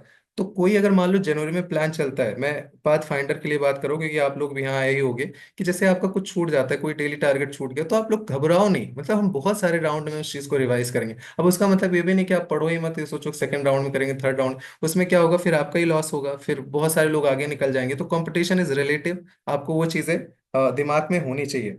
फिर आपको करंट अफेयर्स आपको रिवाइज करने हैं। यहाँ पे पढ़ना नहीं है, यहाँ पे रिवाइज करने हैं। जो चीजें आपको नहीं करनी है मैंने आपको बता दिया, कि यहाँ कोई एफएलटी आपको नहीं लगाना है, कोई आपको नया रिसोर्स नहीं करना है। चाहे कोई भी लेके आ जाए वीडियो, चाहे मैं ही लेके आ जाऊं कि यहाँ से बस कर लो, 100 क्वेश्चन आ जाएंगे, 80 क्वेश्चन आ जाएंगे, नहीं फंसना उस ट्रैप में। अपनी लास्ट टाइम स्ट्रेटजी नहीं चेंज कर सकते, लास्ट टाइम मेंटालिटी नहीं चेंज कर सकते, उससे फिर आपको ही लॉस होगा। तो वो चीज दिमाग में रख लेना। और स्ट्रेटजी आपको तो चेंज करना ही करना नहीं है, मतलब ना तो स्ट्रेटजी चेंज करना है, ना रिसोर्सेज चेंज करना है। एक चीज मैं बता दूं, ये रिकॉर्डिंग रहेगा, जो पाथ फाइंडर बैच जो मेंटोरशिप के हैं, आपका कल मॉक टेस्ट है। कल मॉक टेस्ट है आपका ज्योग्राफी का, मैं चैनल पे शेड्यूल करके डाल दूंगा। और एक लिंक जाएगा लाइब्रेरी वाली, जहाँ पे आपको बैठ के 9 बजे से 12 बजे तक आपको मॉक टेस्ट देना है। मैं रात में उसको शेड्यूल कर दूंगा, और कैसे नोट्स बनाने मैं आप लोगों को दिखा देता हूँ, इस सारे लोगों के लिए। अब देखो मॉक टेस्ट एक लगाना अलग चीज है, कि आपने 200 मॉक टेस्ट लगा लिए, आपने 100 मॉक टेस्ट लगा लिए, लेकिन उसको यूज कैसे करोगे। चलो मैं कह रहा हूँ आपने 200 मॉक टेस्ट लगा लिए, अब 200 जो आपने मॉक टेस्ट लगाए ना, उसको आप कैसे रिवाइज करोगे बताओ। 15 दिन अब एग्जाम को बचा, अब एग्जाम को सिर्फ 15 दिन बचा हुआ है, अब उसको कैसे रिवाइज करोगे। 200 मॉक टेस्ट, आपने एक मॉक टेस्ट लगाया, 2.5 घंटे 2 घंटे लिखा, उसमें 2-2.5 घंटे रिवाइज किया, उसमें लाल पीला नीला काला रंग पोत के उसमें रंगोली खेली, सब कुछ हाईलाइट कर लिया, आपको लग गया कि आपने उसको कंसोलिडेट कर लिया। अब कंसोलिडेट करते रखते आप चले गए, मैं कह रहा हूँ ट्रस्ट में, जो आपने टेस्ट आज दिया ना, 1.5 महीने बाद फिर से आप वही टेस्ट लगाओ, उतनी ही गलतियां करोगे आप विश्वास ना मानो, आप करके देख लेना अगर मैं झूठ बोल रहा हूँ, उतनी ही गलतियां करोगे आप फिर से, क्योंकि आपने सही तरीके से नहीं किया। अब सोचो आपने 40-50 मॉक टेस्ट लगाया, अब 1 महीने बचा हुआ है, अब क्या आप 40-50 मॉक टेस्ट 1 महीने पहले रिवाइज कर पाओगे। फिर से रिवाइज करने जाओगे, आपको फिर से 3 घंटे लगेंगे, 3 घंटे लगेंगे। और जो मैं स्ट्रेटजी बता रहा हूँ प्रूवन है, लोग खुद आके बोलते हैं कि चीजें हमारे लिए काम करें, उनको क्वालिफाई होता है। तो वो आप नहीं कर पाओगे वहां पे रिवाइज, फिर 3-3 घंटे लगेंगे, तो रिवीजन ही नहीं होगा, तो मॉक टेस्ट लगाने का फायदा क्या। क्या वो मार्क्स चेक करने के लिए मॉक टेस्ट लगा रहे थे, मॉक टेस्ट होता है वैल्यू एडिशन के लिए, तो आपका वैल्यू एडिशन तो होगा नहीं वहां पे, ना तो आपने रिवाइज किया। अब 15 दिन एग्जाम को बचा है, आप इकोनॉमिक सर्वे करोगे, नोट्स रिवाइज करोगे, पीवाईक्यूज करोगे, ये सारी चीजें आपकी प्रियोरिटी रहेंगी। आप जाके 40 मॉक टेस्ट वहां पे आप रिवाइज करोगे, वो एक एक मॉक टेस्ट आपके 2-2 2.5-2.5 घंटे फिर से लगेंगे। तो क्यों ना एक हम ऐसी स्ट्रेटजी अपनाएं जिससे हमें मॉक टेस्ट रिवाइज करने की जरूरत ही ना पड़े। हमने मॉक टेस्ट लगाया, अपना काम किया, उसको साइड कर दिया, अब दोबारा देखने की भी जरूरत नहीं है। तो स्ट्रेटजी क्या है, जैसे कि मान लो मैंने कोई मॉक टेस्ट लगाया, अब मॉक टेस्ट मान लो ये मॉक टेस्ट है, उसमें 3 टाइप की चीजें होंगी। पहला कि आपको कंफर्म पता है कि ये क्या है। कि मैं आपसे पूछूं कि इंडिया का फाइनेंशियल कैपिटल क्या है, तो आपको पता है कि मुंबई मुंबई है, आप नहीं भूलोगे दोबारा। मैं आपसे पूछूं कि इंडिया का कैपिटल क्या है, आपको पता है दिल्ली दिल्ली है, आप नहीं बोल सकते, तो उसको आपको लिखने की जरूरत नहीं है। 100 में से आपके 20-25 क्वेश्चन ऐसे होंगे जो आपको लिखने की जरूरत नहीं है, आपको श्योर शॉट पता है कि यही है, आप नहीं भूलोगे इतने वो। एक ऐसे आएंगे जो डबल वाले में आप कंफ्यूज रहोगे कि ए सही है सी सही है। अब उसके चक्कर में हो सकता है आपका सी सही हो जाए या ए सही हो जाए, तो वहां पे आपको कंफ्यूजन थी, वो भी आपको लिख लेना है। यू हैव टू राइट, वो भी आपको लिखना है। तीसरा क्या होगा, तीसरा एक ऐसे टाइप का आएगा जो आपको बिल्कुल आइडिया नहीं है, बिल्कुल ना पता है, और आपके गलत भी हो गया, ऐसे 30-40 सवाल आपके यहाँ भी होंगे, इसको भी आपको लिखना है। अब कैसे लिखना है मैं आपको बताता हूँ, देखो। मान लो पॉलिटी के हमें 6 मॉक टेस्ट लगाने हैं सेक्शनल। जब आप पहला मॉक टेस्ट उठाओगे ना, उसमें जब आप लिखने जाओगे तो हो सकता है आपके 4-5 पेजेस हो जाएं। मैं बताता हूँ कैसे लिखना है। दूसरा जब मॉक टेस्ट पॉलिटी का लगाओगे तो हो सकता है आपके 3 से 4 पेजेस हों। जब तीसरा मॉक टेस्ट पॉलिटी का लगाओगे तो हो सकता है आपके 2 से 3 पेजेस हों। जब चौथा लगाओगे तो मैक्सिमम 2 पेजेस होंगे। क्यों? क्योंकि क्वेश्चंस यहाँ से रिपीट होने लगते हैं, जो आपने यहाँ लिखा है ये आपने गलतियां करी, और आपके क्वेश्चन ज्यादा सही होने लगते हैं, आपका स्कोर मैक्सिमाइज होने लगता है, आपका कॉन्फिडेंस बढ़ने लगता है, और जो निगेटिव मार्किंग होती है ना वो मिनिमाइज होने लगती है, क्योंकि आपकी गलतियां जो थी इमरजेंसी में ऐसे होता है वैसे होता है, फिर से मिला आपको पता है, यहाँ से आपने रिवाइज कर लिया, यहाँ आपने ऑलरेडी लिखा था रिवाइज करके, अब यहाँ लिखने की जरूरत नहीं पड़ेगी, यहाँ आपको लिखने की जरूरत नहीं पड़ेगी। तो एक टाइम बाद क्या होगा ना कि आपकी जो लिखने वाली चीजें ना वो मिनिमाइज हो जाएंगी, क्योंकि जितने एक्सेप्शन है, जितनी गलतियां आपने ऑलरेडी लिख ली हैं, अब उसको बार बार रिवाइज कर रहे हो, और वो आपका काम हो गया। आपने छठा सातवां जब आप मॉक टेस्ट सेक्शनल लगाओगे, पांचवा छठा लगाओगे, 500-600 क्वेश्चन आपने पॉलिटी के कर लिए, और वो लगभग आपके 15 से 20 पेजेस टोटल नोट्स बन जाएंगे मॉक टेस्ट के। तो आपके नोट्स वैसे वाले हैं, मॉक टेस्ट के 6 नोट्स आपके बन गए, छह मॉक टेस्ट के नोट्स बन गए 15 पेजेस में। ये आप सीधे सीधे रिवाइज करोगे, ये सबसे इंपॉर्टेंट है। क्यों इंपॉर्टेंट है? क्योंकि ये ऐसे नोट्स हैं जो आपके गलत हुए थे, और जो आपके गलत होने के चांसेस ज्यादा हैं। अब ये 15 पेज आपको मैक्सिमम आधे घंटे लगेंगे रिवाइज करने में, लेकिन वही 6 मॉक टेस्ट अगर मैं आपको बोलूँ रिवाइज करने के लिए, तो कम से कम आपको 15 घंटे लगेंगे। तो चलो, अगर आप पहला मॉक टेस्ट पढ़ोगे, 2 घंटे लगाओगे, 3 घंटे उसको रिवाइज करोगे, क्यों ना हाफ आवर हम ज्यादा देके 3.5 घंटे उसको लिख ही लें उसी टाइम पे। अब कैसे लिखना है मैं आपको बताता हूँ, कैसे लिखना है मैं आपको बताता हूँ। जैसे कि मान लो ये विजन का मैंने मॉक टेस्ट दिया था, विजन का मॉक टेस्ट दिया था 2019 में दिया था, तो 2018 के मॉक टेस्ट मैंने निकलवा लिए थे उस टाइम पे। अब ये मॉक टेस्ट है, अब उसमें बहुत सारे क्वेश्चंस रहे होंगे, जैसे कि यहाँ पे 1-2 नंबर कोई क्वेश्चन रहा होगा कि मॉडर्न टाइम में क्या था, नॉर्दर्न ब्लैक पॉलिश्ड वेयर थे, बस इतना मैंने लिख दिया जो फैक्ट था वहां पे। फिर कोई दूसरा तीसरा नंबर क्वेश्चन रहा होगा कि जजिया was a military tax, women children exempted थे, और जो नॉबल मैन होते हैं उनको बरीड जो थे वो कलेक्ट करते थे। ये मैंने लिख लिया, एक फैक्ट हो गया, उसी में वो कुछ मेरा गलत रहा होगा मैंने लिख लिया। फिर पांचवा question, rock cut cave Udayagiri जो है पोस्ट मॉडर्न टाइम में थे, 5th AD।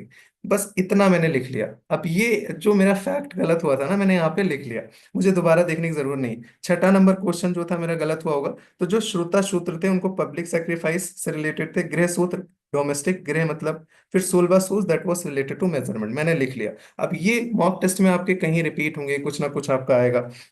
फिर क्वेश्चन नंबर 8 था, a scene Shiva chasing the boar Kiratarjuna, फिर ये कहाँ था, टेम्पल लेपाक्षी टेम्पल में था, मैंने लिख लिया। अब इसको मैं रिवाइज कर लूंगा। फिर क्वेश्चन नंबर 16, हो सकता है कि 8 से लेकर 16 तक मेरे सवाल आते रहे हों, मेरी गलतियां नहीं रही होंगी। फिर जो Jain did not condemn the varna system, discarded Sanskrit language, ये मैंने कुछ फैक्ट था। फिर राष्ट्रकूटास जो थे उसके फाउंडर जो थे दांती दुर्ग थे, चोलास के विजय लाया था, और पाला के जो थे गोपाला थे। मैंने कुछ रहा होगा, मेरा गलत हो गया होगा, मैज द फॉलोइंग मैंने यहाँ पे लिख दिया।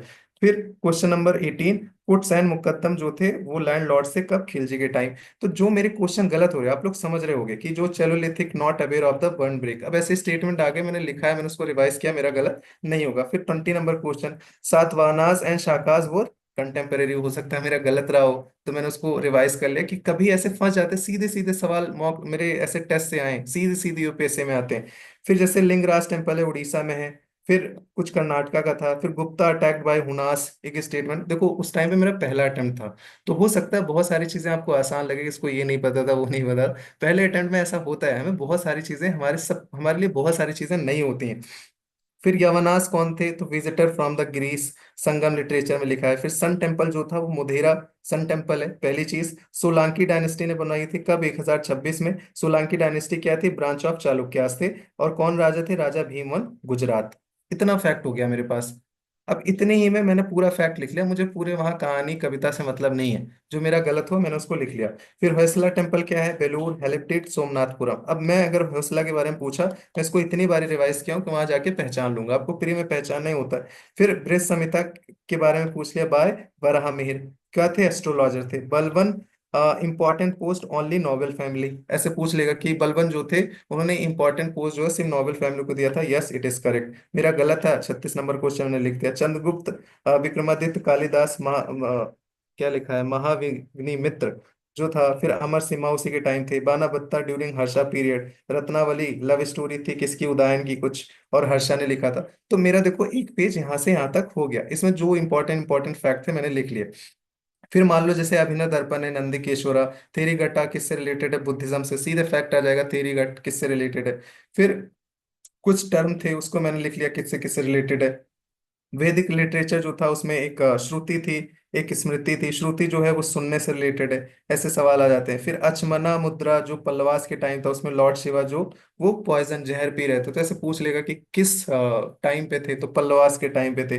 फिर चैलोलिथिक जो थे, red and black pottery worldly use, copper से परिचित थे वो, मैन्युफैक्चर करते थे क्लोथ्स को। कुतुब मीनार जो था वो डेडिकेटेड था कुतुबुद्दीन बख्तियार काकी को, लेटर अलाउद्दीन खिलजी ने उसमें एक अलाई दरवाजा लगवाया था। फिर अर्ली जैन तीर्थंकर image portraits of a king found in Mathura, Mathura में पाया गया था। फिर कह रहा है बलबन जो थे वो Indian Muslim, not given the important post. ऐसे छोटे छोटे फैक्ट है जो मुझे पता था वो मैंने लिख दिया। फिर जैसे मान लो गुप्ता पीरियड का था तो उसमें भुक्तीस कौन थे, उसको कौन हेड करता था, उपारिका। फिर भित्ति क्या थे, उसको विलेज से रिलेटेड था। फिर ब्यूरोक्रेसी, मतलब जैसे मौर्यन टाइम में थी वैसे गुप्ता में नहीं थी।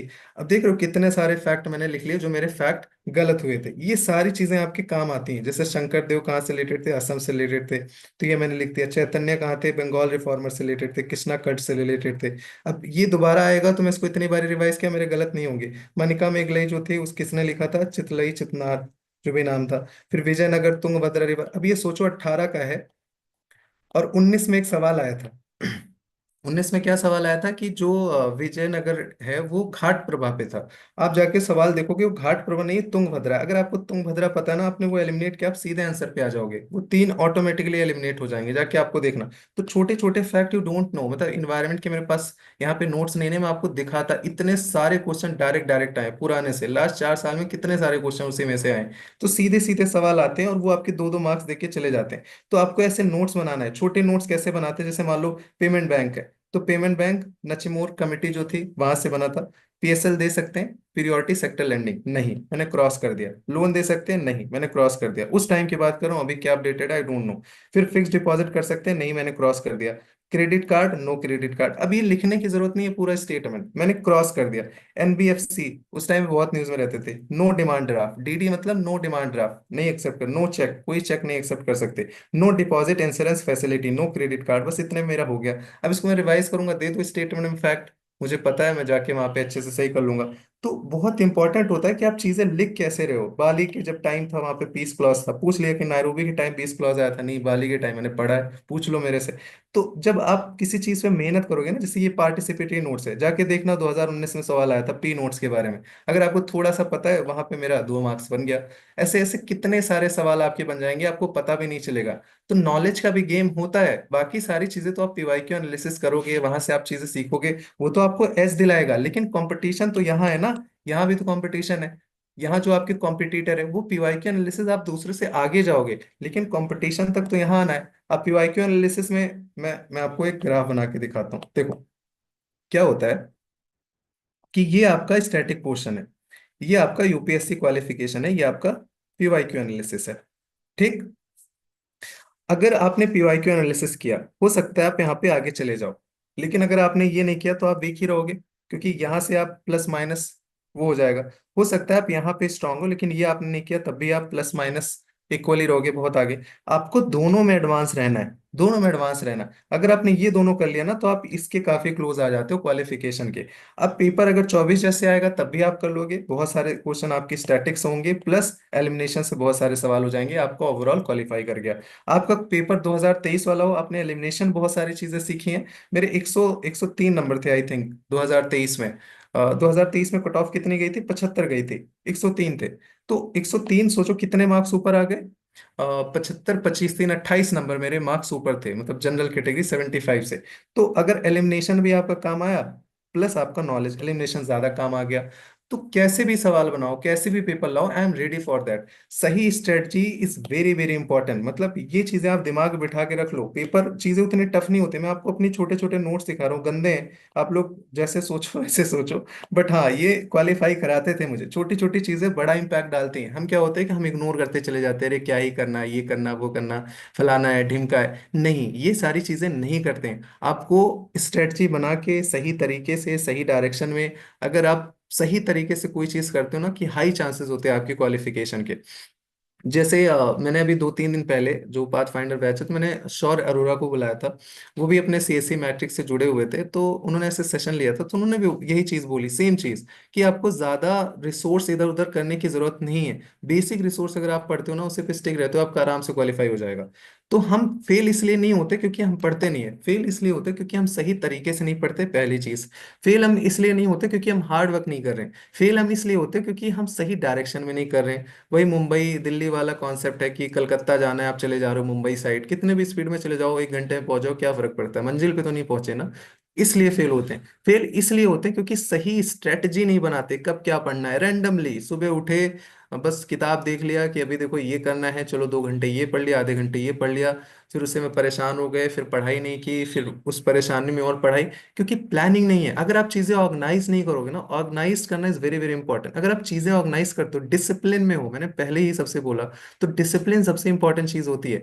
वो आपके थॉट प्रोसेस में, अगर आपका थॉट ऑर्गेनाइज नहीं है ना, चीजें भी आपके आसपास ऑर्गेनाइज नहीं होती। तो इसीलिए हमेशा चीजों को ऑर्गेनाइज करना सीखो। कि ठीक है, ये एक दिन में नहीं आएगा, ओवरनाइट आप नहीं सीख जाओगे कि मुझे ऐसे ऐसे कर लेना, लेकिन प्लानिंग करना सीखो। जैसे मैंने आपको एक ब्रॉड प्लान बताया, अपना प्लान यही रहता है कि जैसे जो पार्ट है कोर्स में, उनको छोटे छोटे एक एक सब कुछ देना, कि ठीक है ऐसे कर लो वैसे कर लो। लेकिन जो स्ट्रेटजी बनाई जाती है, बहुत सारे लोग, एक दो लोग पूछ लेते हैं कि ये कब होगा, वो कब होगा।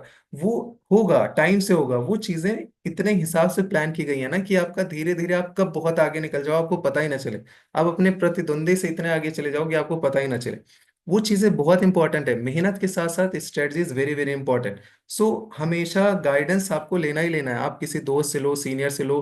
कभी ईगो मत रखना। अगर आपको लगता है कोई आपका सीनियर है, क्वालिफाई कर चुका है, दोस्त है, हो सकता है उसके अंदर एटीट्यूड हो, पर थोड़ा सा उससे देख लो, मतलब समझ लो, अगर वो सही तरीके से बता रहा है।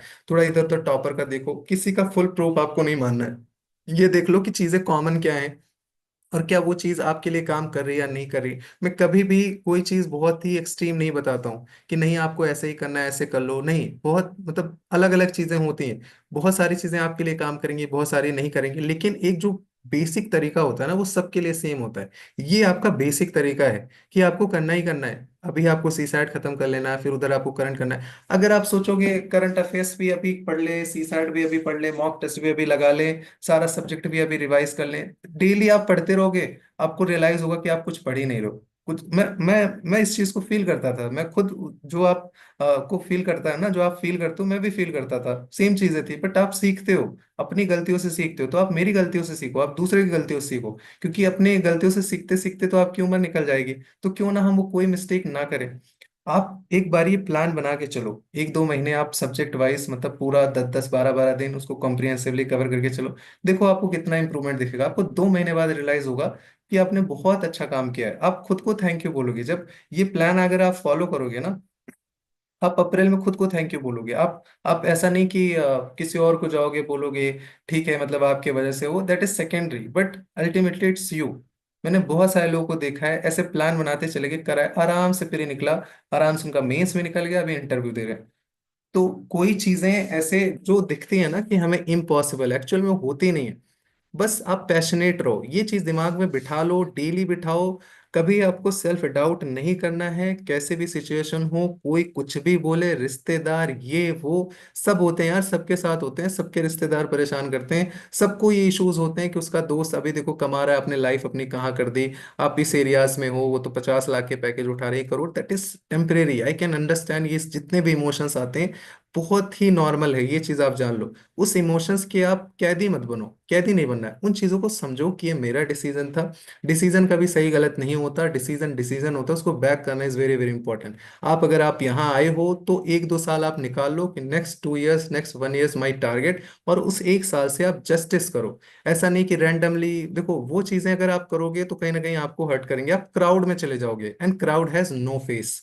तो आप इस चीज को मतलब ये मान के ही चलो कि लोग बोलने वाले बोलेंगे, क्योंकि बोलते ही है। सोसाइटी का नेचर ही ऐसा है, we can not change the society, we can not change the crowd mentality, we can change our self. तो ये चीजें दिमाग के रखो कि हम उस चीज को कंट्रोल करें जिसको हम कंट्रोल कर सकते हैं। तो कंट्रोल हमारे हाथ में होता है, क्यों ना हम पैशनेट हो जाएं।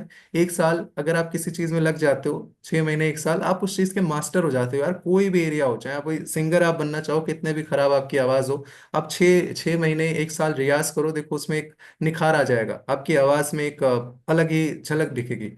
हर चीज में आप मास्टर बन सकते हो अगर कोई चीज हम निरंतर प्रयास करते रहते हैं। तो इट्स वेरी इंपॉर्टेंट कि आपने जो टारगेट लिया है, पैशनेट रहो। मोटिवेशन आपको बाहर की चीजों से नहीं आता, मोटिवेशन आपको अपनी अंदर की चीजों से आता है। आप खुद के बारे में सोचो कि आप दिन रात रूम में बैठ के वो लाइट जलाते हो, लाइट बंद करते हो, कितने इमोशनल थॉट्स आते हैं, कितनी परेशानियां, कितनी निगेटिविटी, कितनी अनसर्टेनिटी, कितना फियर, कितनी एंजाइटी। खुद को संभालते हो, मतलब खुद से थोड़ा सा लगाव रखना सीखो कि कितनी कितने ब्रेव हो आप, कि उन सब चीजों से आप निकल रहे हो। तो जो मेहनत करनी है उसको भी करें। क्यों आप अपना टाइम इधर उधर वेस्ट करो, घूमो टहलो मौज मस्ती करो, वो भी इंपॉर्टेंट है। लेकिन साथ साथ पढ़ाई भी करना important. Just think about your parents, family के बारे में। वो आपका मोटिवेशन है कि हमारे पेरेंट्स हमें पैसे देते हैं, कैसे भी करके देते हैं। हो सकता है बहुत सारे लोग अमीर हो, उनकी अलग टाइप की प्रॉब्लम होती है, प्रॉब्लम किसी की खत्म नहीं होती। मैंने उस दिन जब शौर अरोरा आए थे रैंक 14, मैंने शौर से यही पूछा कि यार एक चीज इन लोगों को बता दो कि क्या आईएएस बन गए तो क्या प्रॉब्लम खत्म हो जाती? नहीं, आप आईएएस बनोगे और प्रॉब्लम बढ़ेगी, डिस्ट्रिक्ट मजिस्ट्रेट बनोगे सबसे ज्यादा प्रॉब्लम बढ़ेगी। प्रॉब्लम कभी खत्म नहीं होगी, किसी को इमोशनल है, किसी को फाइनेंशियल है। तो ये चीजें आप ये मान के चलो कि you are not the only person in the world कि जिसको ये सारी प्रॉब्लम है। हो सकता है किसी को रिलेशनशिप का प्रॉब्लम हो, किसी को फाइनेंशियल प्रॉब्लम हो, किसी को टॉन्ट लग रहा है, किसी को इमोशनल प्रॉब्लम हो, किसी का हो सकता है हार्मोनल प्रॉब्लम हो, बहुत सारे प्रॉब्लम्स होते हैं अलग अलग। तो आप कोई अकेले नहीं हो। तो कभी निगेटिव में ऐसे मत चले जाना, उस चीज को एक्सेप्ट करना सीखो कि ठीक है, मतलब है प्रॉब्लम, किसी का ये प्रॉब्लम है, किसी का वो प्रॉब्लम है। आपको क्या लगता है कि यार देखो वो कितना खुश है, वो खुश उस चीज में है जो आपका प्रॉब्लम है। तो हमें लगता है कि सामने वाला हमेशा खुश है, लेकिन शायद वो जिस चीज में उसको प्रॉब्लम है उस चीज में आप खुश नहीं हो, उस चीज में आप खुश हो।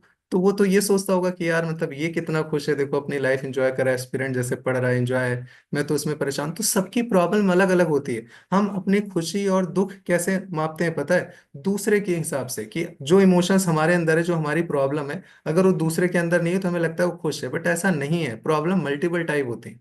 हो सकता है जो आपकी खुशियां है ना वो दूसरे का प्रॉब्लम है, हो सकता है वो चीज उसके अंदर ना हो। तो कभी इन सब चीजों में नहीं जाना है, उन सब चीजों को बहुत ज्यादा वीकनेस नहीं बना लेना है, वो कैदी नहीं बनना है अपने इमोशंस के। उस चीज को एक्सेप्ट करो और ये बोलो कि ठीक है, जैसे भी सिचुएशन है, I will take care, I have to study, मैं फाइट करूंगा। और आप आराम से करोगे। मैं बोलता हूँ अगर मैं क्वालिफाई कर सकता हूँ ना इस एग्जाम को, आई आई रिमेम्बर कि आप पहले अटेम्प्ट में रहते हो, जब आपका पहली बार एग्जाम निकलता है यूपीएससी का, आप एकदम मतलब ईस्टर्न यूपी साइड से आते हो, एकदम गांव एरिया से, जो कि दूर दूर तक हमारे 36 गांव में कोई यूपीएससी के बारे में नहीं जानता। बट जब आप वहां पे क्वालिफाई करते हो ना, तो आपके लिए बहुत बड़ी चीज होती है कि ठीक है अभी प्री निकला, but that is big thing. तो सोचो जब मैं क्वालिफाई कर सकता हूँ तो आप लोगों के पास तो बहुत सारी चीजें होंगी, और जो मेरे जैसे हो तो आप आराम से क्वालिफाई करोगे, ये कोई बहुत बड़ी डील नहीं होती है। ठीक है, एक टाइम के बाद आपको रियलाइज होगा कि this is very normal, you are bigger than the exam. तो वो चीजें अपने दिमाग में बिठा के रखो कि मतलब कैसी भी सिचुएशन हो, कैसा भी कुछ हो, it's you, only you can deal with it. अपने आप से लगाव रखना सीखो, अपने आप पे भरोसा रखना सीखो। जितने भी दोस्त यार, मेंटोर, टीचर, घर परिवार, रिश्तेदार, सब एग्जाम हॉल में जाके सब पीछे छूट जाते हैं, it's only you. So you have to work on you, you have to work upon you. वो सबसे ज्यादा इंपॉर्टेंट है। खुद पे भरोसा रखना सीखो, खुद से पैशनेट हो। अगर आपके अंदर पैशन है ना, पेशेंस और पैशन, दो चीज बहुत इंपॉर्टेंट होता है। आपको कोई नहीं आ रहा, कुछ भी काम करने जाओगे कर लोगे। अगर पैशन नहीं है, सेल्फ डाउट, खुद ही को रेलने में लगे हो, तो जब खुद ही को रेले जा रहे हो तो फिर दूसरे से कैसे एक्सपेक्ट कर सकते हो? फिर वही चीज है कि टेम्परेरी रिलीफ मिल जाएगा, कोई अच्छा बोल दे, कोई अच्छा सुना दे। नहीं, आपको उन चीजों से निकलना पड़ेगा। बहुत सारे क्रिटिसिज्म होते हैं, बहुत सारी परेशानियां होती हैं, बहुत सारे लोग आपको परेशान करेंगे, बहुत सारे लोग टॉन्ट मारेंगे। हर चीज का एंटीडोट बन जाता है टाइम के हिसाब से, हर चीज का आपको रेसिस्टेंस। जैसे मैं पहले when I was in my college, तो क्या था कि मैं बहुत ज्यादा ओवर थिंक करता, छोटी सी कोई बात बोल दे सोचता हूँ, रात रात भर सोचूं, उसको सोचूं यार ऐसे बोल दिया, मुझे बुरा लग जाता था, इमोशनली मैं हर्ट हो जाता था। बट वो चीजें आप धीरे धीरे सीखते हो। अभी कोई गरिया के चला जाए, नहीं फर्क पड़ता, मतलब क्या है, ठीक है भाई, वो उसका अपना है, उससे मेरे मेरे को क्या फर्क पड़ा। तो वो चीजें आप रेसिस्टेंस धीरे धीरे क्रिएट करोगे। जिस चीज में आपको फियर होता है, अगर आपको सोशल एंजाइटी है, लोगों से मिलना जुलना पसंद है, ठीक है, अगर जहां तक आपको चीजें हर्ट कर रही हैं आप उसको इग्नोर करो। बट अगर इन केस आप फंस गए कि नहीं, अभी सोसाइटी में पड़ी गए कि अब शादी में सारे लोग मिल ही गए, अब क्या करें, तो उस चीज को एंजॉय करो। डोंट वरी, मतलब चीजें होती हैं यार, चीजें चेंज हो जाती हैं एक टाइम के बाद। जब चीजें आपके सही तरीके से होने लगती है ना आपकी लाइफ में, सब कुछ बदल जाता है। सीन सब यही बोलेंगे एक टाइम, जब आप नहीं क्वालिफाई करोगे तो बोलेंगे अरे बड़ा बड़ा बाल रखा है, क्या बनेगा, कुछ नहीं बनेगा, ऐसे वैसे ऐसे टॉन्ट मारेंगे, घूमता रहता है, ये करता है वो करता है, सबके अलग अलग होंगे। जब आप क्वालिफाई करोगे तो ये बोलेंगे बड़ा बड़ा बाल रखता तो था लेकिन पढ़ता था।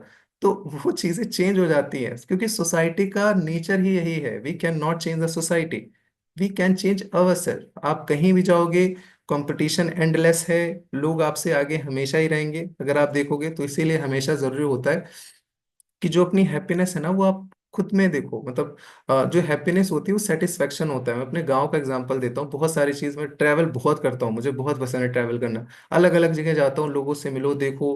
मतलब 300 रुपए की लोग दिहाड़ी कर रहे हैं, दे आर वेरी हैप्पी। मतलब 300 रुपये में 100 रुपए का राशन ले आए, 100 रुपए का अपना इधर उधर घूम आए, कुछ जलेबी ले आए, घर के छोटे से बच्चे हैं, मिट्टी का घर है, बढ़िया छप्पर डाल के सो रहे हैं, एकदम सुकून की नींद आ रही है उनको। लोगों के पास 100 100 करोड़ है, परेशान है।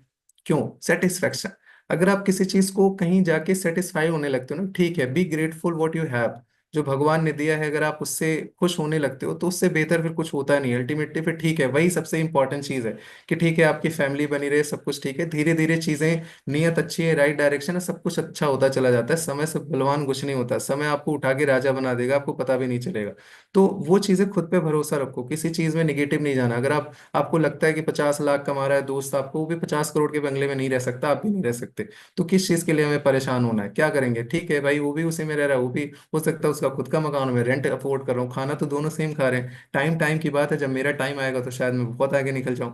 खुद पे भरोसा रखो। कभी कभी हम डिनाइल में भी रहते हैं, जैसे आई डोंट नो आप लोग जानते हो या नहीं जानते, मेरे टाइम पे एक हमारे सीनियर थे, उनको मतलब यो यो चोटी सिंह नाम है उनका, नाम वर्धमान करके, अभी आईपीएस से फिर आईएएस हो गए।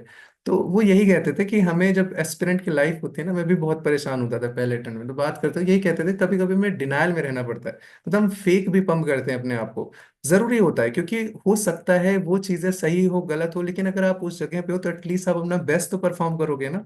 बेस्ट परफॉर्म करना बहुत इंपॉर्टेंट होता है। अगर आप अपना बेस्ट देते हो ना तो हाई चांसेस होते हैं वो चीजें एग्जीक्यूट होने के। तो ये सारी चीजें होती रहती हैं लाइफ में, लोग आपको आएंगे क्रिटिसाइज करेंगे। आप जाओगे 50 करोड़ कमाओगे, जाओगे गोल्फ लिंक में रहोगे, 20 करोड़ कमाओगे। आप इस सोसाइटी से उठ के चले गए गोल्फ लिंक, अब वहां गए, वहां बगल वाला 200 करोड़ के मकान में रह रहा है। आप पार्टी में चले गए तो आपको वहां फील हो रहा है कि यार मैं तो 20 करोड़ के मकान में रह रहा हूँ, ये 100 100 करोड़ वाले हैं सारे लोग। शर्म आएगी कि देखो ऐसा है, तो वो एंडलेस है। अब वहां जो 200 करोड़ गोल्फ लिंक में रह रहा है वो चला गया, पता चला लंदन चला गया, यूएसए चला गया, वहां पार्टी हो रही, बगल वाला 2000 करोड़ के मकान में रह रहा है। तो वो 200 करोड़ वाला सोच रहा है कि मैं तो गरीब हूं, ये तो मेरे को पुअर समझ रहे हैं। तो एंडलेस है ना, मतलब उसका कोई अंत ही नहीं है। अब विधायक बनोगे आप सोचोगे मंत्री बन जाऊं, मंत्री बन गए सोचोगे मुख्यमंत्री बन जाऊं, मुख्यमंत्री बन गए सोचोगे सेंट्रल में मिनिस्टर बन जाऊं, सेंट्रल में मिनिस्टर बन गए सोचोगे होम मिनिस्टर बन जाऊं, होम मिनिस्टर सोचोगे प्रधानमंत्री बन जाऊं, प्रधानमंत्री बन गए सोचोगे एक बार और बन जाऊं, एक बार और बन जाऊं। तो एंडलेस है।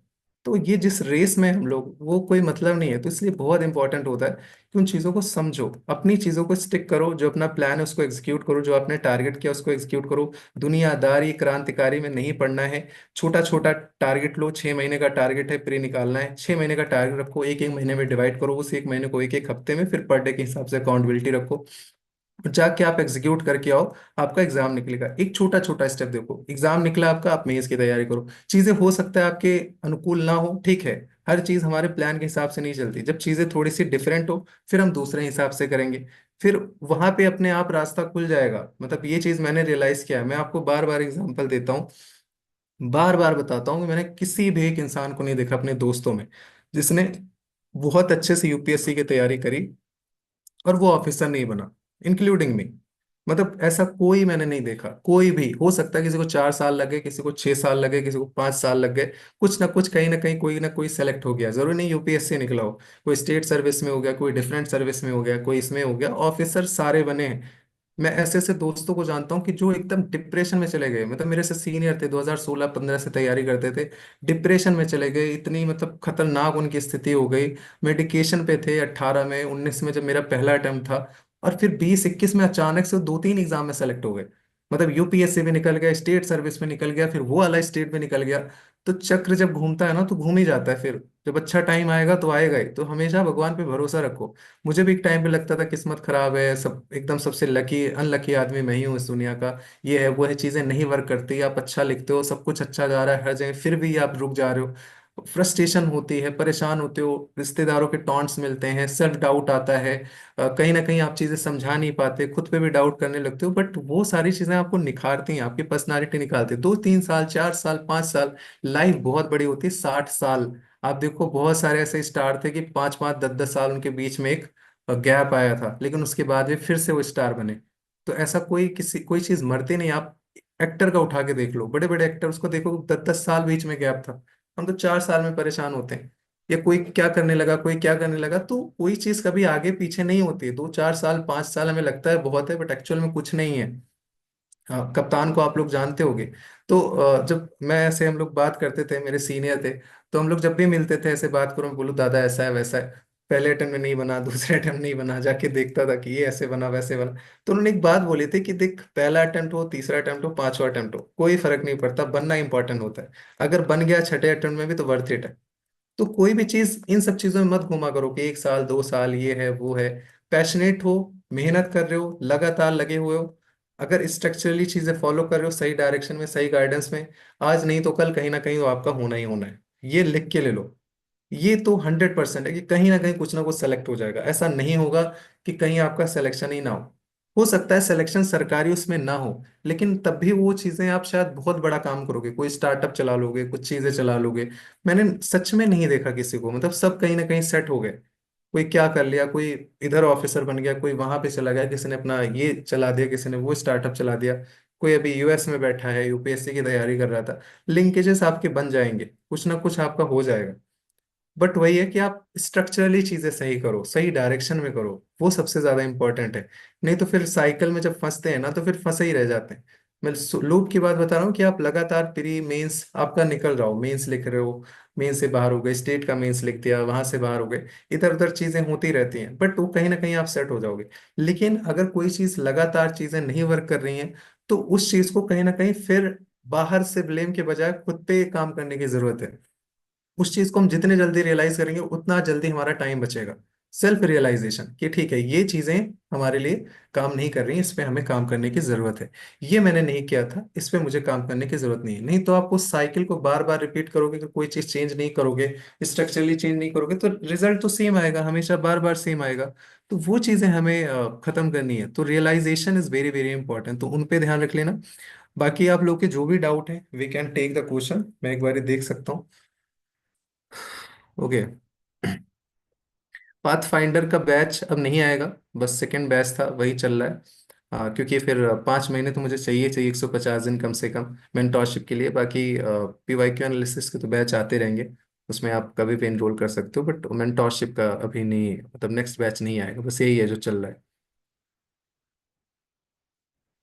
ओके, जो भी आपके डाउट्स हैं यू कैन आस्क। रात को 9 से 12 नहीं, मॉक टेस्ट आपका होगा सुबह 9 बजे से 12 बजे तक। तो वो आपको टेस्ट मैं अभी अपलोड कर दूंगा। आपको सबको देना है, और ऑनेस्ट होके देना, ऑनेस्ट होके मार्क्स बताना। ऑनेस्ट होके बताओगे इतने मार्क्स आए तो शायद मैं ज़्यादा अच्छे से काम कर पाऊंगा। किसी को इम्प्रेस करने की जरूरत नहीं है कि 115 आ गए, 120 आ गए, अगर रियल में आए तभी बताना। 15 आ रहे हैं तब भी बताओ, तो उस पर ज़्यादा काम करेंगे और अच्छे से हो पाएगा। नहीं तो अल्टीमेटली क्या होगा कि इम्प्रेस बहुत सारे लोग हो जाएंगे, बट कटेगा तो आपका ही ना। तो वो चीज़ें नहीं करनी।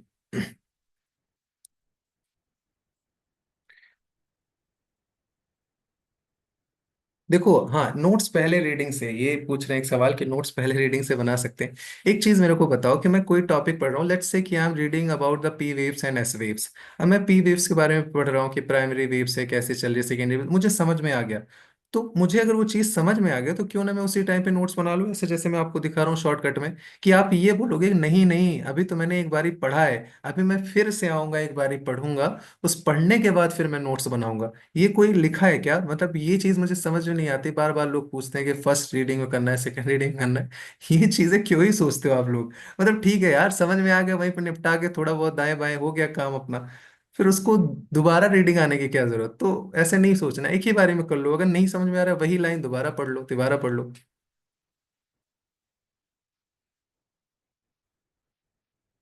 नहीं नहीं, सबके लिए नहीं है। वो जो पाथ फाइंडर बैच जिन्होंने ज्वाइन किया है, वो उनके लिए मैंने एक प्लान बना रखा है, उसी हिसाब से वो क्लोज ग्रुप है अपना।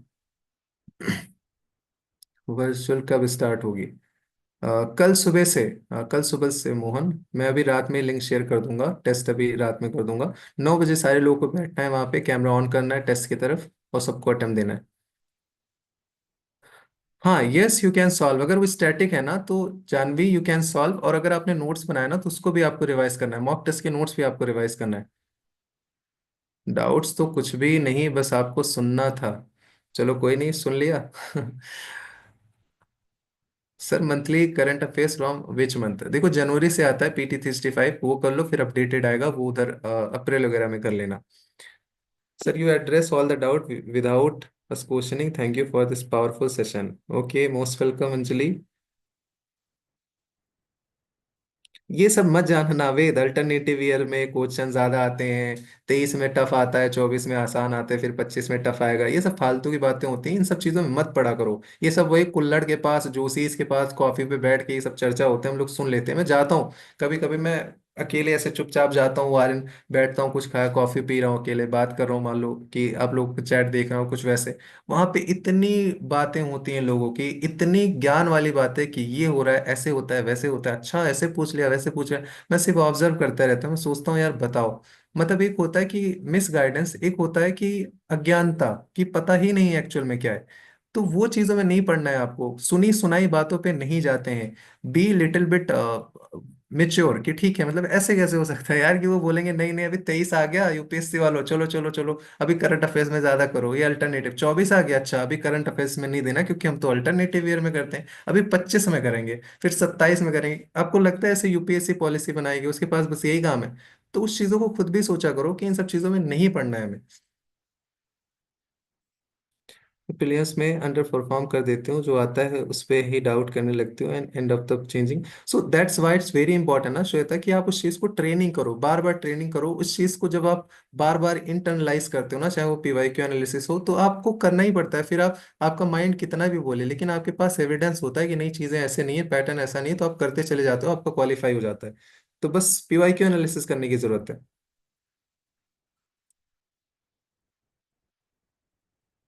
कभी UPSC मेंस में, कभी स्टेट में।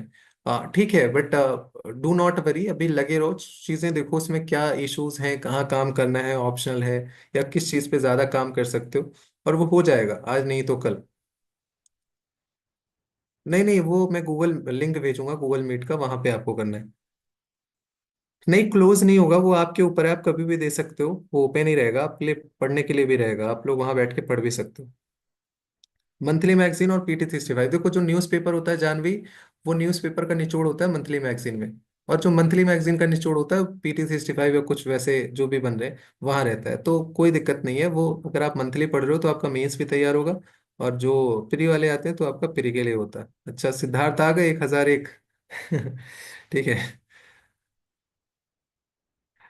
डरो मत अर्पित, मैं समझ सकता हूँ कि देखो बहुत ही फ्रस्ट्रेटिंग होता है when you are putting your lots of effort. जैसे आई रिमेम्बर माई 2022 अटेम्प्ट, कि उस साल क्या हुआ था कि I was getting very good marks in the mains.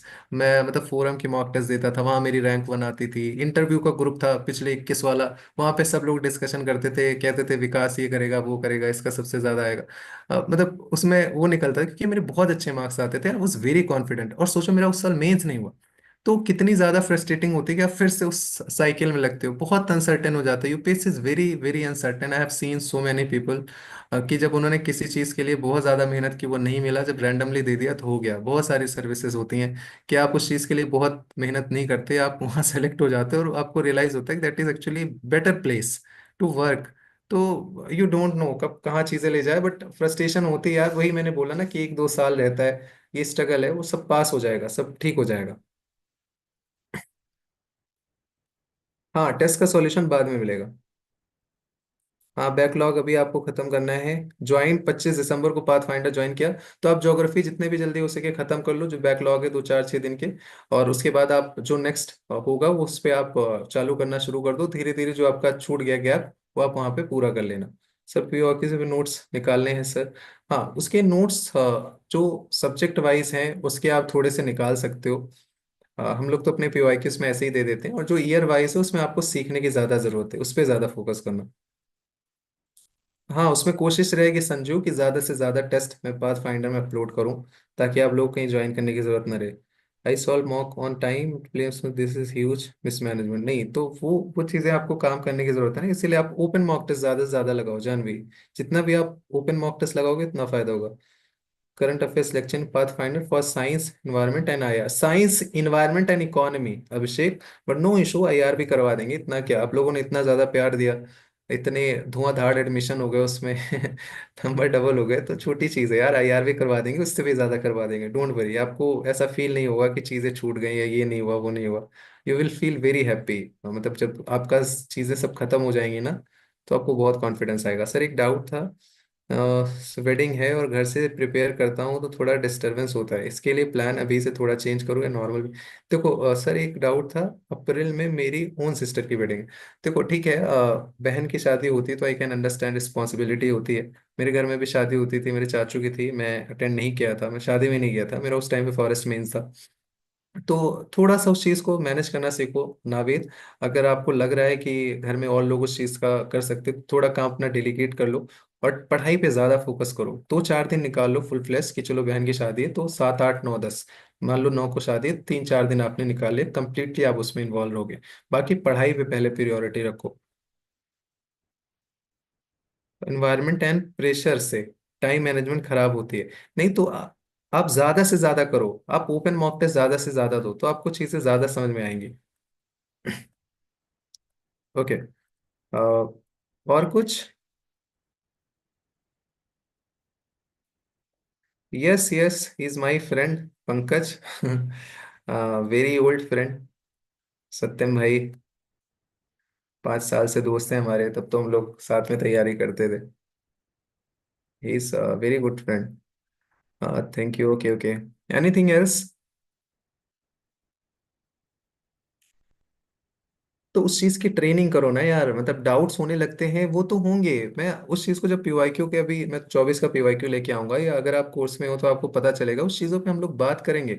कि देखो डाउट हमेशा होता है, डाउट ऐसा नहीं कि मान लो मेरे 110 नंबर आ रहे, 120 नंबर आ रहे, कट ऑफ 75 के मेरे 103 आ गए, तो उसका मतलब ये नहीं मेरे पास डाउट नहीं होंगे। डाउट तो होना इज वेरी लाज, मतलब बहुत ही कॉमन है, बहुत लाजमी है वो। अब लेकिन उस डाउट को मिनिमाइज करना है, हमें हमें कोई चीज एलिमिनेट नहीं करना है, वी कैन नॉट एलिमिनेट, हम उस चीज को मिनिमाइज कर सकते हैं। जितना आप मिनिमाइज करोगे उतने आपके स्कोर मैक्सिमाइज होंगे।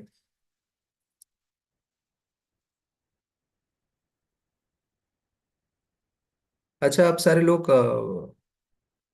आई होप आपको सेशन पसंद आया होगा। दोस्त यार से शेयर करना, अभी मैं लाइव पहली बार यूट्यूब पे आया हूँ। अच्छा लगा, काफी अच्छा लगा, आप लोग एंगेज करते हो, बातें होती रहती हैं। It's very good, I will try कि मैं फिर से आऊँ। ज़्यादातर टाइम मेरा बैचेस में लगा रहता है, क्योंकि थोड़ा सा मैं पर्सनली टाइम देता हूँ वहाँ पे, इसीलिए मैंने किसी मेंटोर को वैसे हायर नहीं किया, और इसीलिए लिमिटेड सीट रखा था ताकि मैं पर्सनली उन सब लोगों को डील कर सकूँ, तो ज़्यादा टाइम मेरा उसी में चला जाता है। बट आई विल ट्राई कि मैं यूट्यूब पे आऊँ जितना भी आ सकूँ मैक्सिमम, और आप लोगों से बात करता रहूँ थोड़ी बहुत चीज़ें।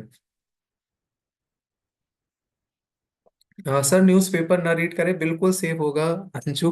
मैंने आज तक न्यूज़पेपर नहीं पढ़ा यार, टू बी ऑनेस्ट। मीन्स जब जिस दिन आप प्री देख के आते हो, आपको लगता है मीन्स लिखोगे, देन स्टार्ट करो न्यूज़पेपर रीडिंग। जैसे यशात मेरे दोस्त हैं, उन्होंने कभी न्यूज़पेपर नहीं पढ़ा, और उन्होंने प्री के बाद ही पढ़ा, उनके इंटरव्यू में भी उन्होंने बोल रखा है। और उन्होंने जब पढ़ा और उनका देखो रैंक 12 आ गया, तो ऐसा कोई जरूरी नहीं है कि आप प्री के पहले ही न्यूज़पेपर पढ़ो या न्यूज़पेपर कंपलसरी किसी चीज में जबरदस्ती नहीं करते हैं। मतलब ठीक है, कोई चीज अगर वर्क कर रही है ठीक है, नहीं भी हो रहा है उस चीज को सब्स्टिट्यूट है। आपके पास मंथली मैगजीन आ रही, कंपाइलेशन आपके पास, जो शॉर्ट न्यूज आते हैं, PT 365 हो गया, वाजीराम का जो आ गया 500 करके, अलग अलग एक जो उड़ान की आती है वो आप कर सकते हो। तो कुछ भी कर सकते हैं, हमें अल्टीमेटली पढ़ना है, और करंट अफेयर्स आपका सिलेक्शन नहीं दिलाता है, ये चीज ध्यान रख लेना। और नेक्स्ट शेड्यूल परसों अपलोड हो जाएगा। ओके, एनीथिंग एल्स, कुछ और पूछना चाहोगे आप लोग या सेशन एंड करें?